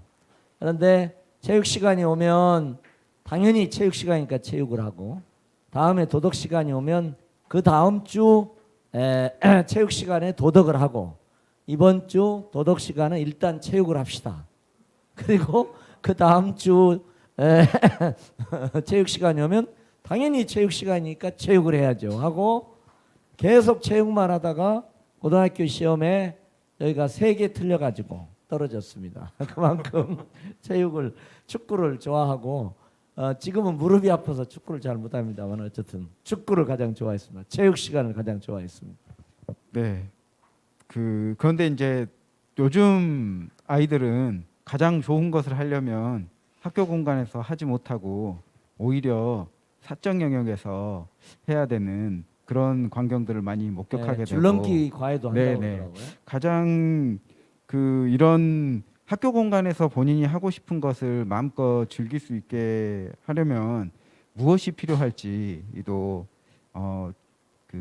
후보자님의 생각을 말씀해 주시면 감사하겠습니다. 학교에서 제가 잠깐 네. 학교에서 정말 좋아하는 것을 마음껏 할 수 있게 되려면 예. 네네 지금은 사실 체육 시간부터 없애는 시대지 않습니까? 그러니까 이제 그 점은 지금 초중등 교육이 대학 입시에 사실 대학 입시라는 블랙홀에 종속돼 있지 않습니까? 그래서 사실 교육감이라는 게 초등등 교육을 관장하는 사람이지만 제가 아까 말씀드린 대로 초등등 교육의 정상화를 했습니다마는 이 정상화의 노력은 정말 찻잔 속의 태풍이구나 하는 생각을 할 때가 많습니다. 그래서 사각세나 좋은 교사 운동에서 노력을 합니다마는 대학 입시 제도의 근본적 개혁과 대학 서열, 대학 학벌 체제의 어떤 근본적인 개혁을 손을 대야 되지 않겠냐, 이제 이런 생각을 좀 갖고 있습니다. 그래서 저도 간간히 힘을 보태고 대안을 제시하고 하는 그런 과정이 됩니다. 그래서 지금 경쟁 교육을 협력 교육으로, 이게 이제 아마 우리들의 혁신학교 혁신 교육의 모토지 않습니까? 이제 그것이 가능한 뭐 어떤 환경을 만드는 것이 중요하지 않을까 싶습니다. 저는 학교를 다니면서 가장 막막하고 힘든 과목이 영어 과목인데요. 혹시 학창 시절에 싫어했던 과목이 있으신지?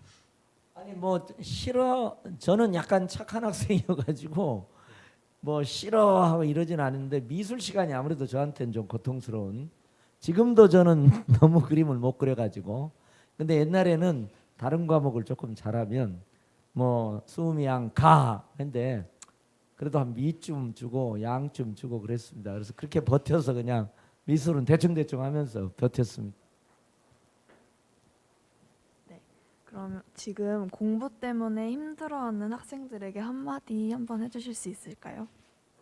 아니 지금 뭐 우리 혁신교육이 지향하려고 하는 바는 모든 학생이 다양한 개성과 다양한 잠재력을 갖고 있다. 그래서 그 다양한 개성과 잠재력을 꽃피우도록 하고 그러면서 당당하게 사는 걸 저희가 이제 지향하는 거잖아요. 이제 그런 점에서 보면 이제 지금 많은 문제가 있는 거죠, 솔직히. 그러니까 특정 과목을 중심으로 이제 줄 세우기 하고 공부 스트레스로 정말 자살까지 하고, 수능 시절에는 정말 뭐 자살 사건이 안 났으면 하는 소망을 가질 정도의 그런 환경이 아닐까 싶습니다. 그래서 이제 그런 것에 이제 많은 문제를 제가 느끼고 있습니다. 네, 제 실제 기성세대들이 이렇게 공부를 못하면 낙오자가 된다, 좀 이런 생각들, 공부를 잘해야 성공할 수 있다, 이런 생각들을 많이 하고 지금까지 살아왔고, 그걸 또 이제 자기 또 후세대들에게, 자기 자녀들에게 또 좀 강요하고 있는 좀 그런 상황들이잖아요. 혹시 후보자께서는 이렇게 어릴 때 나는 스스로 좀 공부를 해야 내가 성공할 수 있다, 혹시 이런 생각들이 좀 있으셨는지 좀 궁금하네요. 예, 뭐 이런 말씀 드리기는 뭐하지만 그냥 공부는 조금 해서 네. 그 스트레스는 적었는데, 사실은 이제 저는 좀 그런 의미에서는 지금 생각해보면 너무 단조로운 학생이었던 것 같아요. 그러니까 뭐냐면은 솔직히 제가 이제 교회를 열심히 다녔어요. 저희 형님 두 분이 또 목사님이시거든요. 그래서 실제 저는 교회하고 도서관만 다녔어요. 진짜로 교회하고 도서관만 다니는 학생이었는데, 지금 생각해보면 후회 막심합니다, 솔직히. 좀 뭐 음악이라든가 미술이라든가 이런 다른 재능들을 좀 갖췄으면 좋은데, 체육하고 도서관하고 교회 요거밖에 몰랐던 불행했던 학생입니다. 그럼 오히려 이렇게 공부를 해도 잘 안 되거나 힘든 아이들, 또 이미 일탈해가지고 학교에 부적응하는 애들, 그 아이들의 좀 심정들은 좀 공감할 수 있으세요? 어떠세요? 아니 그러니까요. 지금 우리가 정말 거의 단일척도, 국영수 단일척도 평가 사회잖아요. 그리고 성적 기반 능력주의 사회입니다. 이거 이제 바꿔야 되죠. 그 속에서 이제 우리 학생들은 그냥 스트레스 받고 평가되고 그런 거죠. 그러니까 그 어떤 우리 아이들이 스트레스를 느끼는 그 환경, 제도, 평가 시스템 자체를 좀 바꿔내는 그런 것들인데, 실제 사회나 기업에서 이미 많이 바뀌고 있습니다. 바뀌고 있는데 우리는 이게 좀 참 많은 문제인데, 우리가 어떻든 그 점수, 성적 기반 능력주의 사회여서 이것이 사실은 조선시대 뭐 이런 때부터 좀 고착된 거잖아요. 그래서 여기에 문화적 전통도 갖고 있거든요. 그래서 이걸 바꿔내야 됩니다. 저는 바꿔내지 않으면 문제가 많지 않겠나 싶습니다. 네. 교육감은 학생들의 눈높이를 잘 이해하려는 노력이 중요하다고 생각합니다. 그런 의미에서 방탄소년단과 같은 청소년들에게 인기 있는 요즘 아이돌 그룹 누구 아실지 궁금한데요. 뭐 아니 솔직히 저는 이제 음악이나 미술을 좀 못하는 사람의 하나고 또 그렇기 때문에 사실 제가 지난 그 4년 8년 동안 문화예술 교육에 굉장한 강조점이에요. 제가 진짜 가장 자랑스럽게 생각하는 건 자사고 폐지나 이런 게 아니고 중학교 협력 종합예술입니다. 그러니까 서울의 모든 학생들이 6학기 중에 한 학기 동안 연극, 뮤지컬, 영화 중에 하나를 한 학기 동안 합니다.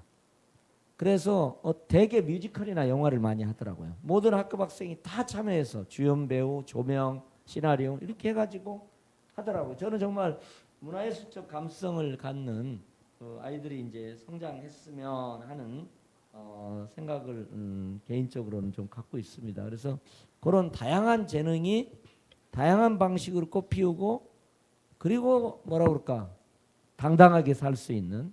근데 당당하게 살 수 있는 환경이 안 되면 뭐 그 소용없는 거죠.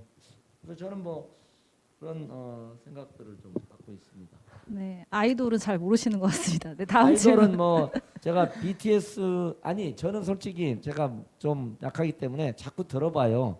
퍼미션 투 댄스 같은 거 있잖아요. 거기 수화도 하잖아요. 그래서 뭐 이렇게 해서 안녕하세요 뭐 이렇게 하고 또 만나서 반갑습니다 이렇게 하고 이거 뭐 이렇게 하는 거 있잖아요. 요건 저희가 이제 서울교육청에서 수화를 우리 아이들이 수어를 몇 개 하는 품격 있는 나라 뭐 이런 표현으로 했는데 어쨌든 저는 들어보기는 하는데 그 확실히 이게 있는 것 같더라고요. 저는 젊은 세대가 우리보다 다르지만 또 불행한 것 같아요. 왜냐하면 삶의 속도가 너무 빠른데 음악의 속도도 너무 빨라요. 저희는 진짜 그래요. 근데 저는 들어봐요. 근데 들어보는데 솔직히 저희가 못 따라가죠. 저희는 뭐 이해합니다. 양희은, 김민기 들어야 뭐 이렇게 되는 최백호 뭐 이렇게 해야. 네, 소장님 질문해 주세요. 네, 후보자님 혹시 어쩔 TV, 어쩔 냉장고 이런 말 들어보셨습니까? 어쩔 냉장고요. 네. 뭐 들어본 것 같은데 네. 내용은 잘 요즘 10대들이 듣기 싫은 말 들을 때 어쩌라고 가서 TV나 봐의 줄임말로 어쩔 TV. 네, 사용한다고 하는데 좀 참 다양한 말들 줄임말들도 나오고 네. 또 새로운 문화들도 그렇죠. 10대들 사이에서 많이 등장하고 있는데 이 새로운 세대들을 교육감으로서 후보자로서 보시면서 네. 이건 참 부럽다 싶은 문화나 요소들이 있다면 말씀 부탁드리겠습니다. 아니 정말 그건 저는 우리 기성세대가 젊은 세대가 부모하고 똑같으면 그 사회는 발전이 없다는 생각을 저는 해야 된다고 봅니다. 그래서 기성세대의 다름을 훈육의 관점에서 저는 바라봐서는 안 될 것 같아요. 그런 점에서 보면 굉장히 발랄하고 또 음악도 저희하고는 전혀 다르고 그다음에 또 디지털 네이티브잖아요. 그러니까 그런 게 체질적으로 저희보다는 나은 것 같아요. 그래서 저는 이제 그런 게 좀 부러운 뭐 그런 상황입니다. 그렇다면 또 반대로 기성세대로서 좀 그 젊은 세대들 혹은 우리 학생들의 이런 문화나 네. 좀 이런 행동 양식들은 좀 받아들이기 어렵거나 당황스럽다 하시는 것도 있을까요? 그러니까 뭐라 그럴까 이게 풍요의 세대인 것 같아요. 우리는 빈곤의 세대니까 모르겠어요. 조금 저 자족적인 저희 기성세대는 약간 뭐 그런 점이 조금 있는 것 같은데 너무 풍요의 세대여서 그런지 조금 그런 것 같아요. 끝없는 뭐라 그럴까 그런 뭐 욕망이라고 할 수는 없습니다. 뭐 그런 것 같고 또 이것도 또 제가 조심스러운데 조금 이제 특히 우리 학생들 너무 부모 의존적이 가지고 뭐 아침에 일어나는 것도 이렇게 저는 그것부터 좀 했으면 좋겠어요. 아침 기상을 학생들 스스로 하게 하는 부모님 교육을 좀 했으면 좋을 것 같아요. 그래서 이제 어떤 분이 그런 얘기 하더라고요. 애들이 혼자 기상하도록 그러니까 아침에 일어나도록 기다리다가 3일 만에 몸에 사리가 생겼다고 그런 얘기를 하더라고요. 그러니까 이게 참 부모님도 못 참고 아이들도 못 참고 저는 이건 좀 우리 독립적인 문화 있는 것 같아요. 저는 지금 결혼식을 우리 저 젊은 세대의 독립기념일로 선포했으면 좋겠어요. 법적으로 독립해서 부모님하고 담 쌓고 살게 그랬으면 어떨까? 저도 우리 아이 혼자 일어나게 기다리다가 저도 학교 졸업 못하게 생겼더라고요. 네, 좀 우리가 교육이 좀 성공하려면 뭐 정책이나 이런 것도 중요하지만 학생들에게 어떤 선생님 만나게 하느냐, 어떤 선생님 만나게 되게 중요하잖아요. 혹시 후보님의 삶에서 좀 기억에 남는 선생님이 있다면 어떤 선생님이 있을까요? 예, 뭐 아니 이제 뭐 이제 초등학교 2학년 때 황정순 선생님이라고 계시는데 아니 이게 참 어린 시절에는 그 이렇게 격려해 주시는 거 있잖아요. 그게 굉장히 중요하거든요. 저는 이제 어머님이 그 5살 때 돌아가셨어요. 그래서 이제 어떻게 보면은 이제 하는데 옛날에는 가정 방문이 있었습니다. 그래서 가정 방문을 그것도 이제 여러 번 이렇게 하시면서 이제 야, 이게 약간 격려를 너무 많이 해주셨어요. 야, 너는 엄마도 없고 그런데 막 방에 정돈도 잘하고 또 공부도 잘하고 그러니까 막 약간 이런 느낌에서 참 대단하다. 너는 잘한다 말이지. 이런 그 격려를 해주셨던 그런 것들이 어린 시절엔 참 그런 거 하나가 참 그 대단히 중요한 것 같더라고요. 그래서 어쨌든 지금도 황정수 선생님 같은 분이 떠오르고 뭐 지식을 많이 해주신 분들보다는 그렇게 좀 정을 나눠주시고 관심을 나눠주신 분들이 또 많이 기억에 남는 것 같더라고요. 그렇다면 반대로 좀 부정적인 기억, 좀 이 선생님 이건 좀 바뀌었으면 좋겠다 뭐 이런 기억이 있으신가요?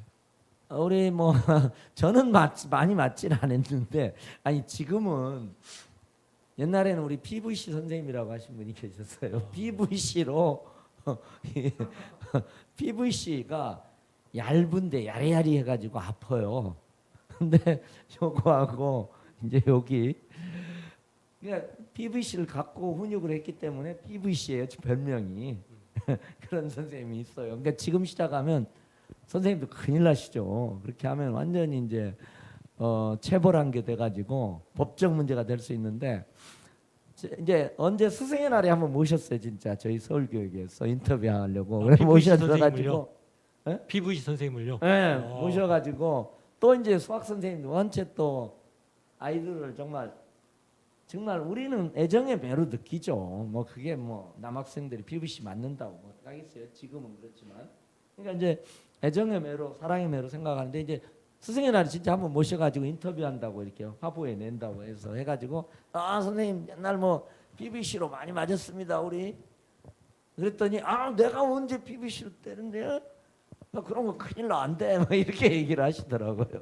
그러니까 선생님도 이제 나이 드시니까 지금의 관점으로는 이렇게 이제 좀 다른 생각을 하시는 것 같아요. 뭐 저는 여전히 사랑의 매로 기억하고 있습니다. 네, 요즘 학교 생활이 많이 좋아졌다고들 하시지만 일부 학교에서는 아직도 성적 차별이나 억울한 일들이 있다고 종종 뉴스에서 들리거든요. 혹시 학교 시절에 차별이나 억울한 일들을 당한 관련 경험이 네. 있으신가요? 그렇게 많이 저는 기억이 안 나는 것 같아요. 그러니까 이게 저희가 이제 바꿔가야 될 것이 옛날에는 진짜로 공부 잘하면 인간 취급 받고요. 공부 못하면 완전 인간 취급 못 받던 학교 모습 풍경이 솔직히 있었습니다. 사실 이제 우리가 그걸 바꿔온 거죠. 여기 사각세 종교사운동 또 저희들이 혁신교육이란 이름으로 학생 인권이란 이름으로 이제 바꿔왔죠. 그래가지고 그래서 이제 어떻게 보면 그런 건 저희들은 제가 이제 자랑이 아니라 뭐 옛날에는 저는 막 도서관하고 교회만 다닌다는 학생이니까 공부는 조금 하던 학생이니까 모든 게 익스큐스 되는 거예요. 한 번은 이제 그게 담 넘다가 걸렸어요. 근데 너 뭐 스트레스 받았니? 일테면 약간 그게 익스큐스 되는 거예요. 그러니까 이제 이게 참 그러니까 옛날 얘기죠. 뭐 지금은 이제 그렇진 않습니다. 네, 저는 가끔씩 좀 발칙하면서 행복한 상상으로 엄청나게 돈이 많이 생기면 뭘 할까 이런 좀 생각을 한 번씩 해보는데 예. 후보자님께서 당첨자가 계속 나오지 않아서 당첨금이 누적된 로또 100억짜리 로또가 당첨돼서 100억을 수령하게 되시면 어떻게 쓰실 생각이신지 궁금합니다. 아니 이제 제가 사실은 긴급조치 9호로 이제 감옥도 갔다 왔지 않습니까? 그래가지고 우리는 투옥이 돼서 그게 국가배상금도 나오고 그랬어요. 그래가지고 제가 저희들이 그때 저희가 한 1년 정도 살았으니까 국가배상금도 한 5천만 원, 민간배상금도 뭐 한 1억 정도는 나오는 걸로 저희는 예상을 하고 있었습니다. 그래서 아름다운 재단하고 저희가 한 친구 7, 8명이 모여가지고 우리 민주화의 정신을 좀 일반화시키는 의미에서 아시아 민주주의와 인권을 위한 기금, 아시아 민주주의와 인권을 위한 지원 기금을 아름다운 재단에 조금 만들었어요. 그래 만들어서 이제 저희가 전부 1억을 기부하기로 약정을 했는데 그게 이제 배상금이 그 국가 형사 배상금이 있고 민사 배상금이 있어요. 근데 박근혜 정부 때 민사 배상금을 봉쇄해 버렸어요. 형사 배상금 홍민정 변호사님 잘 아실 겁니다. 그래야 되는데 그래서 민사 배상금이 한 4,500, 5천만 원쯤 됩니다. 근데 이제 1억을 약정을 해서 제가 지금도 이제 그러니까 갑자기 1억 원이 없어져 버린 거예요. 민사 배상금으로 한 1억 원을 받기로 예정돼 있었는데 갑자기 없어져 버린 거예요. 그러니까 한 5천만 원 내고 붕 떠버린 거예요. 그래서 이제 제가 그래도 이건 약정한 건데 이건 아니다. 그래서 이제 제가 지금 쭉 매년 조금씩 출판 기념회 하면 또 조금 내고 뭐 하고 해가지고 지금 한 6,800만 원까지 갔습니다. 그래서 3,200만 원에서 저도 1억 원 기부 대열에 이제 왜냐하면 저희가 또 약정한 거니까 또 지켜야죠 뭐. 그런데 제가 이 질문을 보면서 행복한 고민을 했습니다. 100억이 생기면 첫째, 세 가지 중에 아직 마음을 정하지 못했는데 아시아 민주주의와 인권을 위한 기금을 추가로 확충할 거냐.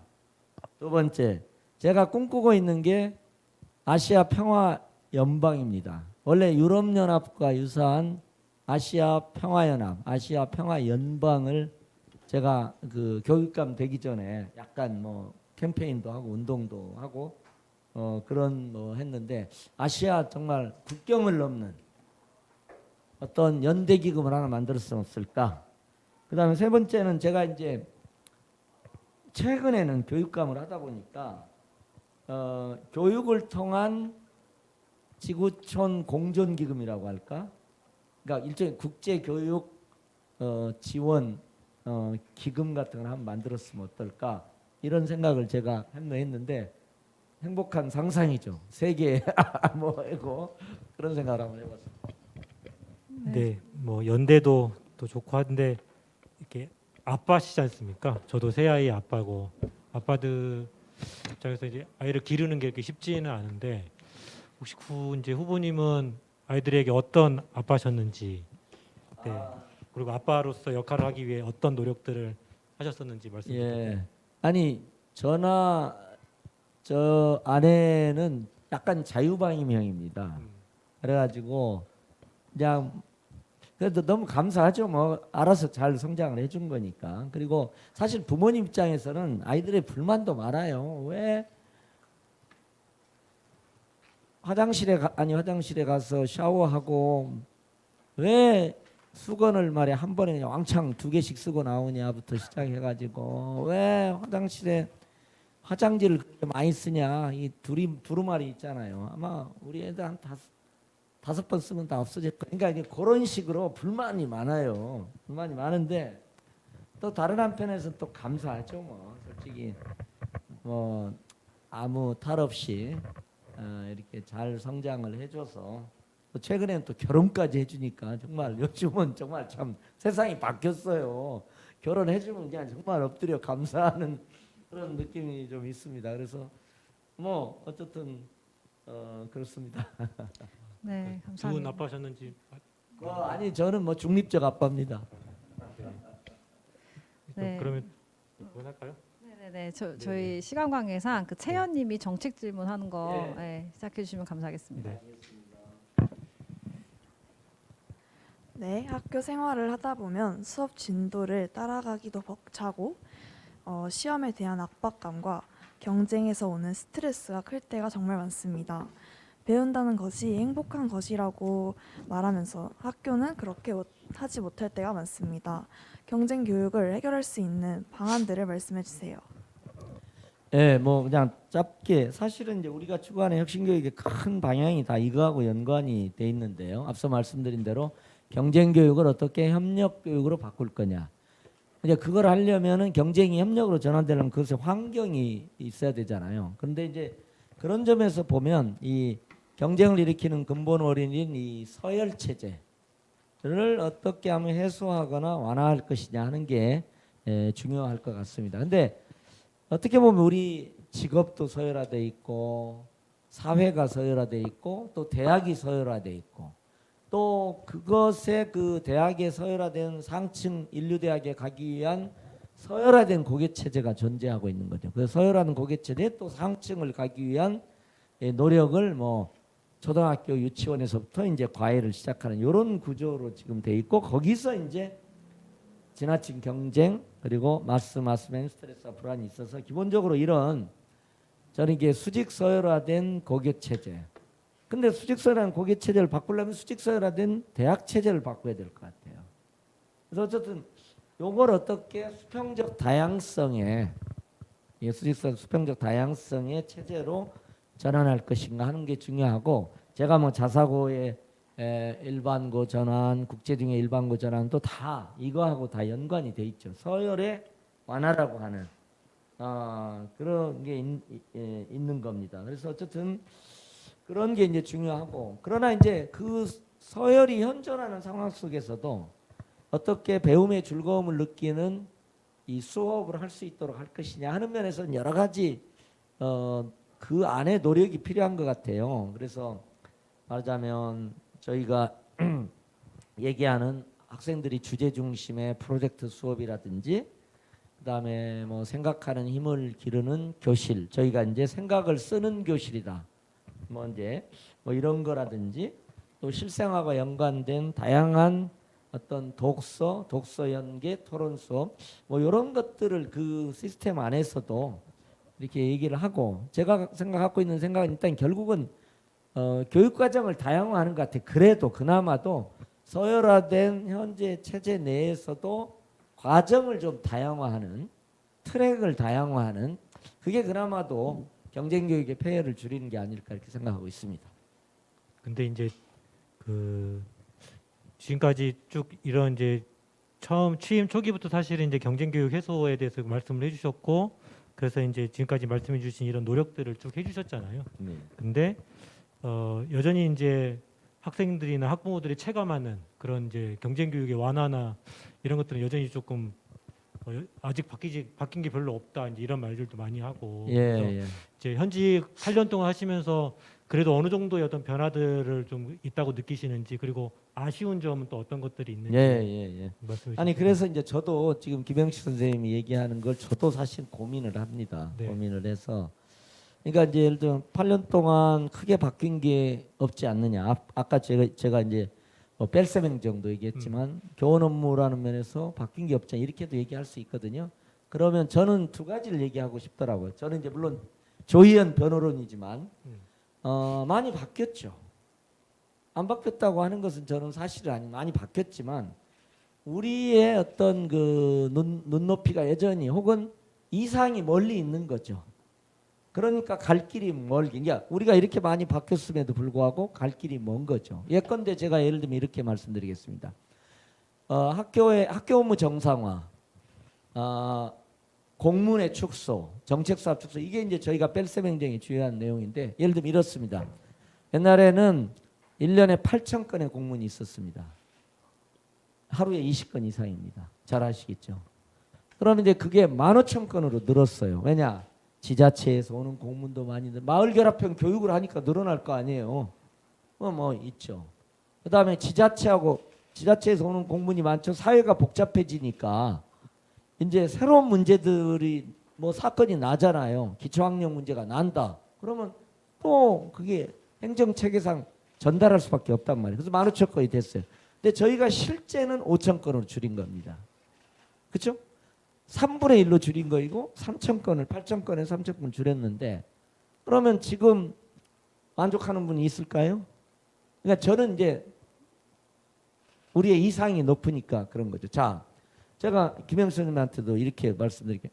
한 4, 5년쯤 전에 선생님이 아이들 교육에 전념하기 위해서 뭘 해결했으면 좋겠냐? 그러면 첫 번째 나오는 게 학교 폭력 업무를 학교에서 좀 덜어주라. 제가 그걸 1년 반을 걸쳐서 학교 폭력의 주요한 관리 업무를 교육지원청으로 옮겼습니다. 법까지 만들고 모델도 만들고. 조희연의 학교 행정과 관련된 가장 큰 업적은 이걸 거예요. 그렇죠? 자, 그러면 4, 5년 중에 가장 힘든 것이 없어졌어요. 다 없어진 건 물론 아니죠. 1차적으로 학교에서 이렇게 이게 처분도 하시고 조사를 해야 되니까. 그러면 뭐냐? 그렇죠? 근데 이건 뭐냐면 여전히 우리의 이상은 높기 때문이다고 하는 겁니다. 그래서 제가 변명을 하는 게 아니라 우리는 많이 전진하고 있지만 우리의 이상이 높기 때문에 여전히 갈 길이 멀다고 느끼고 그거야말로 우리가 계속 전진의 동력이다. 그래서 제가 이런 표현을 하나 생각을 했습니다. 이것도 변호론일 수도 있습니다만은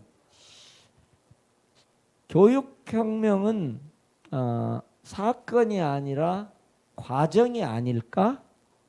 교육혁명은 사건이 아니라 과정이 아닐까? 아니다라고 표현하는데 그냥 제가 그렇게 묻는 겁니다. 그러니까 제가 이제 뭐 성서에 보면 천국이 여기 있다, 천국이 저기 있다고 얘기를 하는 얘기들이 나오잖아요. 그런 게 아닌 것 같아요. 결국 철로역정 같은 것일지도 모르고 부단히 여정인 것 같아요, 저는. 그리고 그러다가 보면 어느 날 저는 그럴 거 아닌가 하는 생각이 좀 변호를 했습니다. 다음 질문. 네, 학교에서 보는 시험은 학교에서 배운 것만으로는 시험을 보기가 굉장히 힘들고 학원을 다니는 친구들도 학교 시험을 보는 것이 어려워하는 친구들이 많습니다. 학교 수업만으로도 충분한 정책은 없을까요?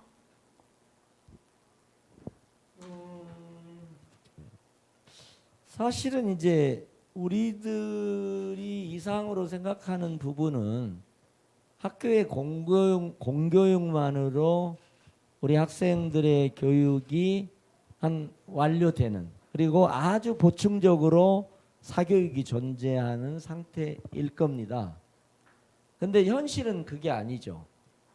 공교육이 말하자면 어떤 의미에서는 부차화되고 사교육이 중심이 될 정도의 상황입니다. 그래서 학교에서 잠자는 학생이 많은데 제가 이제 그런 얘기도 해요. 잠자는 것도 여러 유형이 있는데 하나는 에너지 전략형 취침이 있다. 그러니까 학원에 가서 진짜 공부하기 위해서 학원에서 에너지 전략형 취침이 있고 그 다음에 자포자기형 취침이 있다. 그냥 못 따라가서 이렇게 저학력 부진 이렇게 해서 이런 게 있다. 그 다음에 이제 좀 아르바이트형 취침이 있어요. 저녁에 이제 어렵게 뭐 아르바이트하고 이렇게 한 3가지 유형으로 제가 이렇게 했는데 이제 그런 정도로 공교육이 부차화돼 있는 거죠. 아니 진짜로 여기 우리 이거 유튜브로 보고 계신 분들하고도 생각을 하는데 과연 이걸 어디에 매스를 대야 되냐? 우리가 고교 체제를 자사고를 일반고로 전환하는 게 문제 해결책일까? 제가 진짜 그런 생각도 해봐요. 그러니까 그런 생각을 하다 보면 결국은 우리 사회의 이 어떤 전쟁 같은 치열한 경쟁에 모든 게 원인이 있지 않을까 하는 생각이에요. 물론 이제 그러면 경쟁을 없앨 때까지는 해결될 수 없다는 그런 숙명론에 빠질 수도 있겠지만 그런 의미보다는 궁극적으로는 그러니까 저는 이제 이게 다 종속 변수 있다는 거예요. 이 종속 변수를 독립 변수로 생각하고 여기에 목을 맬 필요는 없겠다는 생각도 저는 많이 합니다. 이게 제 고민 사항입니다. 왜냐? 이게 독립 변수가 아니에요. 아니 지금 이제 말씀하신 것처럼 그 지점이 있어서 그러나 우리가 요 한계 내에서도 전쟁 같은 참혹한 치열한 경쟁이 존재하는 상황에서도 개혁은 해야 되지만 이 자체를 해결이라고 생각하면 저는 조금 안 된 것 같아요. 왜냐하면 결국은 문제의 형태가 달라질 뿐이죠. 저는 학부모가 약간 그런 면이 있다고 봐요. 그러니까 대입 제도를 이렇게 바꾸면 문제가 해결될 것처럼 우리가 생각하고 바꾸는데 학부모는 문제는 그대로 있고 제도 변경에 따른 고통만 추가되는. 아니 제가 이제 약간 근원적으로 문제를 자꾸 생각해 보기 위해서 뭐 우리 사국세나 정교사 운동에 있는 분들은 다 교육 혁신의 큰 방향을 갖고 계신 분들이라서 저도 이제 고민입니다. 한번 일단을 제가 말씀드리고 함께 더 고민을 해갔으면 좋겠습니다. 네, 학부모님들께서는 이제 실제적인 고민들을 많이들 말씀하시는데 그냥 학교 수업 보충을 위해서 사교육 안 할 수 없다. 또 오히려 학교가 여러 가지 모양새로 사교육을 조장한다라는 말씀을 하시는데 크게 좀 세 가지 양태인 것 같아요. 하나는 뭐 교과서라든지 그다음에 특히 이제 코로나 시국이 되면서 뭐 원격 수업이나 뭐 줌 수업이나 이런 거가 진행되는 상황들을 보다 보니까 초등학생인데 학교에서 치르는 단원 평가가 가르친 내용의 수준보다 훨씬 높더라. 그러니까 그거 대비하려면 사교육 안 할 수 없다. 학원 안 보낼 수 없다. 이렇게들 이제 말씀하시는 부분들이 있고 또 하나는 좀 뒤처지는 것 같아서 상담을 했는데 선생님이 학원 보내시죠. 이런 말씀들을 하더라. 그리고 이제 학교에서 사용하는 알림장 어플에 사교육 광고가 달리더라. 심한 배신감을 느꼈다. 어떻게 사교육 하라고 이런 광고 다는 건가? 라는 또 불만들을 토로를 하시거든요. 그래서 이런 좀 그 학부모님들께서 제기하는 학교 교육 과정이라든지 또 학교에서 제공되는 여러 가지 상담이나 툴들이 사교육을 조장하는 것 아닌가라는 부분들에 대해서 좀 안심을 시켜드릴 정책들은 어떤 것들이 있을지 좀 여쭙고 싶습니다. 제가 아까 말씀드린 것처럼 이제 종속 변수에 해당하는 그러니까 현상에 대한 보완 대책도 하고 그러나 이제 더 근원적인 문제에 대해 제가 3기가 되면 혹시 뭐 초중등교육 관장이긴 하지만은 조금 더 근원적인 문제에 대해서 더 직설적이고 적극적으로 조금 뭐 좀 노력을 해야 되겠다는 생각을 이제 많이 하게 되는데 이제 지금 말씀한 대로 뭐 알림장에 뭐 어플이 달리면 촉진 효과는 있겠죠. 그렇지만 뭐 이게 없어진다고 사교육이 없어지는 건 아니면 있지 않겠습니까? 이제 그런 면에서 이제 같이 요걸 하고 지금 말씀하신 것처럼 이제 그런 의미에서는 조금 더 독립 변수적인 거라면 사실 선행학습 금지법 같은 것을 2라운드의 캠페인을 해서 학원에서의 선행학습 금지까지 가는 이제 사실은 중간에 타협이 된 거잖아요. 그리고 힘이 모자라서 결국은 공교육에서 하니까 사실은 의도하지 않은 효과입니다. 사교육을 더 확장시켰다고도 볼 수 있습니다. 그렇잖아요. 학교에서는 선행학습을 못하고 현실은 엄연하게 선행학습을 하게끔 입시제도가 되어 있고 그러니까 반대로 학원을 규제를 못 해버리니까 사교육이 더 늘어나게 돼버렸을 수도 있는 겁니다. 그러니까 우리가 한번 중간평가를 해본다. 그러니까 그런 면에서 조금 새로운 2라운드의 노력을 또 할 수 있지 않을까 하는 생각도 저는 해봅니다. 근데 어쨌든 지금 그 교육을 둘러싼 여건이 점점 이렇게 나빠지고 있지 않습니까? 그러니까 예를 들면 지금 사교육비가 이제 23조 원을 넘었다는 통계가 나왔고요. 이게 1인당 36만 7천 원 꼴입니다. 근데 이게 작년에 비해서 지금 7만 8천 원이 오른 겁니다. 그러니까 어쨌든 지금 이런 사교육비 지출이라고 하는 것이 각 가게에 지금 엄청나게 큰 부담이 되고 있고요. 근데 아시다시피 지금 자사고를 다시 또 이제 계속 존속시키려고 하는 움직임도 있습니다. 이게 사실은 서울시에서 재지정 평가를 통해서 취소했지만 지금 그런 절차적인 어떤 하자 때문에 지금 다 패소한 상황이고요. 그럼 이제 만약에 현 정부가 이제 시행령을 바꾸면 자사고는 다시 이제 언제든 존속될 수 있는 상황이고요. 반면에 일반고 같은 경우는 자사고에 비해서 1인당 교육비가 턱없이 낮습니다. 일단 그런 격차도 여전히 존재하는데 지금 교육감으로서 8년 동안 하시면서 이 혁신학교 같은 경우가 많은 성과들이 있었지만 여전히 시민들은 이 혁신학교에 대해서 지금 부정적인 정서가 높게 지금 나타나고 있고, 그다음에 이제 정시 확대의 어떤 움직임도 있고. 근데 이런 총체적인 문제들 속에서 지금 방금 이제 후보님께서 말씀하신 거는 왠지 그냥 우리가 지금 약간 길을 잃었다의 느낌? 네. 그런 식으로 지금 말씀을 하셔서, 근데 그렇다면 왜 이 세 번째 출마했을 때는 뭔가 학부모들과 시민들에게 내가 세 번째 하면 이러이러한 변화들을 할 수 있겠다 이런 말씀을 해주셔야 되는데, 그게 아니라 우리가 지금 길을 잃은 것 같다, 그러니 다시 생각해봐야 된다, 이렇게만 말씀하시니까 듣는 분들 입장에서는 그러면 후보님은 뭐 하시려고 하는 거지?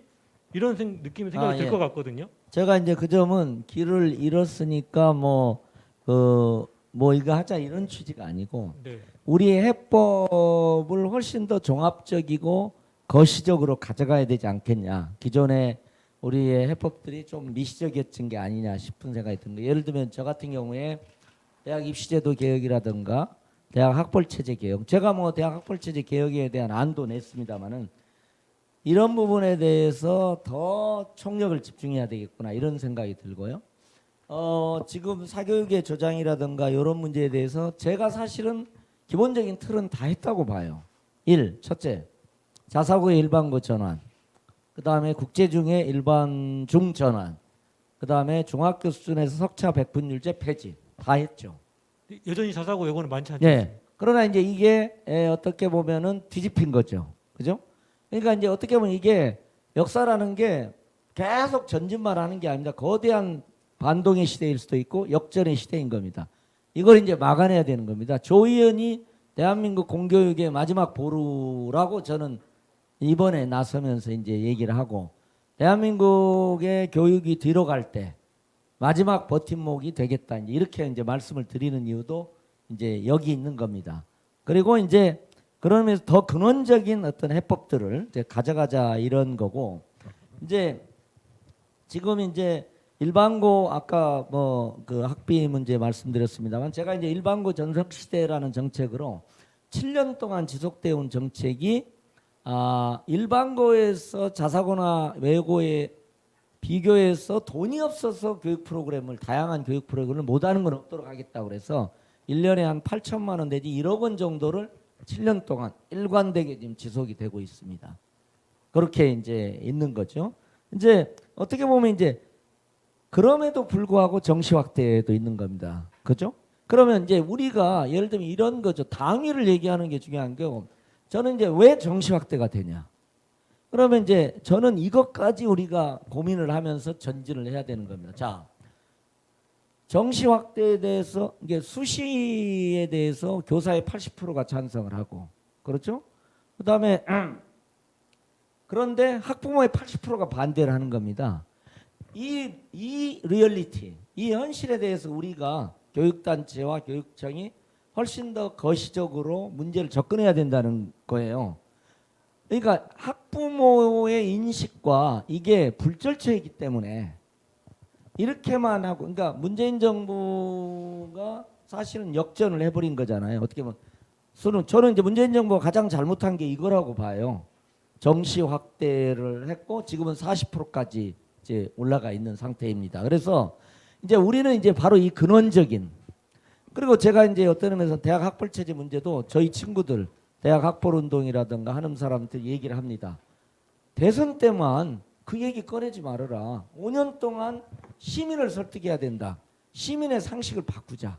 우리가 계기는 제공할 테니까 힘을 합쳐서 바꿔가자. 이렇게 해야 돼. 그러니까 제가 이제 말씀드리는 건 우리가 전진하는데 옳은 목표를 제시하는 것만으로는 전진하기가 어려운 어떤 지점에 있는 거죠. 오히려 지금 뒤로 가는 걸 막아내죠. 조 의원이 앞서서 막아냅니다. 막아내면서 다시 이제 일보 전진을 위한 어떤 사회적 힘, 학부모의 인식의 변화, 사회 이런 것들을 함께 해가지고 이런 취지입니다. 그래서 뭐 제가 네. 뭐 길을 잃었다는 취지는 아니고요. 한 가지 말씀만 드리면, 그러니까 저도 동의하는데 문제는 그러니까 이런 지금 교육감님께서 그 자리에서 권한과 예산을 가지고 할 수 있는 일이 있고 할 수 없는 일이 있는데, 이제 우리한테 말씀해 주시는 거는 그렇게 해서 누군가를 설득하겠다만 말씀하시고 실제 예산과 권한을 가지고 무엇을 하겠다를 말씀해 주시지 않으니까 아, 그건 뭐 지금 네. 다 저희가- 말씀드릴게요. 저희가 그건 이 뭐, 질문을 끝으로 좀 정리를 하도록 네, 하겠습니다. 그 네. 다음 질문으로 가주시면 제가 예, 설명을. 그러니까 예를 들면 수시 80%를 반대하면서 근데 그 핵심되는 내용이 아까 유튜브에도 잠깐 올라왔는데 예를 들면 수시는 좋은데 공부 잘하는 애들 특별반이나 성적 순으로 동아리 밀어준다 뭐 이런 게 만약에 학교의 현장에 지금 불만으로 있단 말이죠. 예, 예. 그러면 이런 것들에 대해서는 어떤 대책이 있는지 그다음에 아까 영재고와 일반고의 1인당 교육비가 거의 한 30배까지 지금 차이가 나고 있는데 예. 그러면 일반고의 어떤 수준을 어떻게 높이겠다는 것인지 그런 좀 구체적인 안들을 좀 말씀해 주시면 좋겠다. 예, 뭐 아니 그 점에 대해서는 저희가 아까 말씀드린 대로 일반고에 대한 재정적 지원 부분은 사실은 코로나 관련해서는 작년의 수준에서는 사실 학교에서 예산 그러니까 이게 돈의 문제는 아닌 거예요. 저희가 작년 같은 경우에는 상당히 뭐 풍족하다고는 할 수는 없지만 그다음에 이제 예를 들면 기초학력과 관련해서 저희가 이제 시스템을 만들었지 않습니까? 예를 들면 1단계는 교실, 3단계로 2단계는 학교 내 다중지원팀을 통한 기초학력 책임지도대 운영. 그다음에 이제 저희가 11개 교육정책에 서울학습도움센터 11개를 다 만들어서 이렇게 연계 시스템을 만들어서 이제 작동을 하는데 이제 여기에도 이제 협력 강사라든지 이런 부분들을 뭐 예산적으로 예를 들면 예산 같은 경우는요 45억에서 2020년 19년에 45억에서 2020년에 250억으로 늘었습니다. 예산이 버거울 정도의 상황에 지금 와 있습니다. 학교에 계시면 알겠지만, 근데 그래서 이제 이런 지점들에 대해서 이제 제가 더 이제 근원적인 생각들을 하는 겁니다. 네, 그리고 답변을 정리해 주시면 좋겠습니다. 네.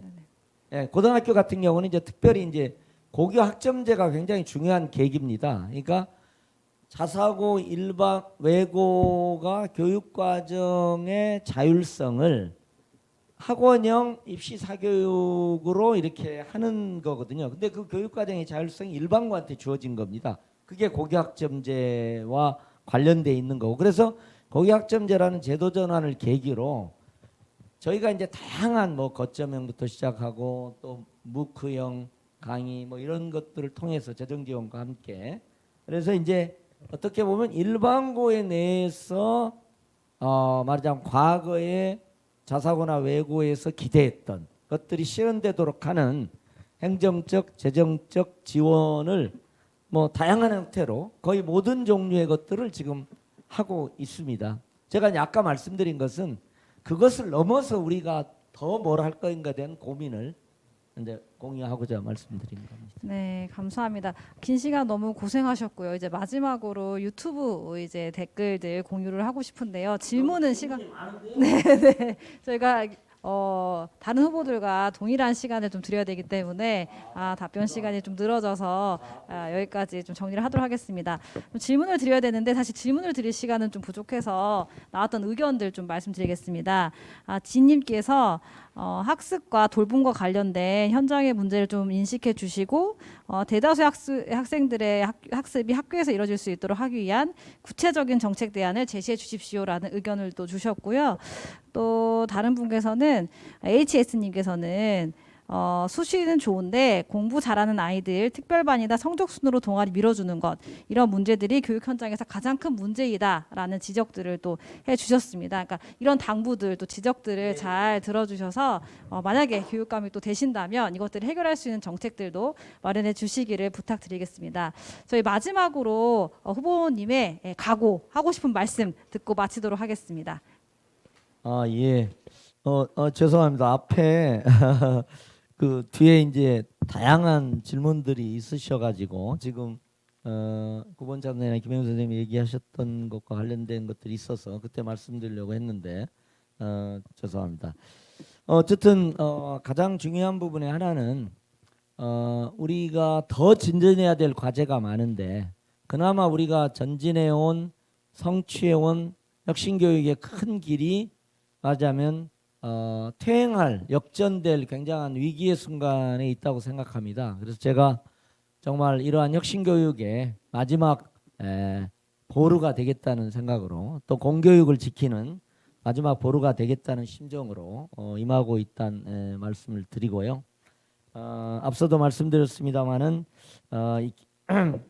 윤석열 정부에서 특별히 굉장히 교육의 역전이 나타날 가능성도 있습니다.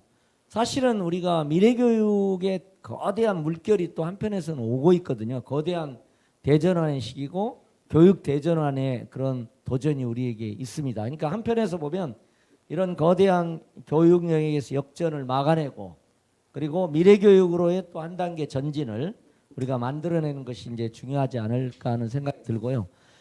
우리가 바라는 어떤 아이들이 행복한 교육을 향한 환경을 위해서 저는 지난 8년 동안 사실 그 교육 시민단체에서 요구됐던 거의 모든 정책들은 저는 교육 정책화했다고 봅니다. 근데 이제 불철저한 부분이 있고 부족한 점이 있습니다. 그래서 이 점에 3기에서는 더 철저하게 아까 말씀드린 뭐 특별반 문제라든가 이런 포함해서 더 철저하게 하고 그리고 퇴행을 막아내고 또 미래교육으로의 또 대전환을 주도하겠다 이런 다짐의 말씀을 드립니다. 그동안 부족한 점에도 많이 또 성원해 주시고 제가 8년 동안 이 자리까지 올 수 있게 해주셔서 언제나 또 죄송하기도 하고 감사하다는 말씀도 드립니다. 예, 네, 고맙습니다. 네, 후보님, 네.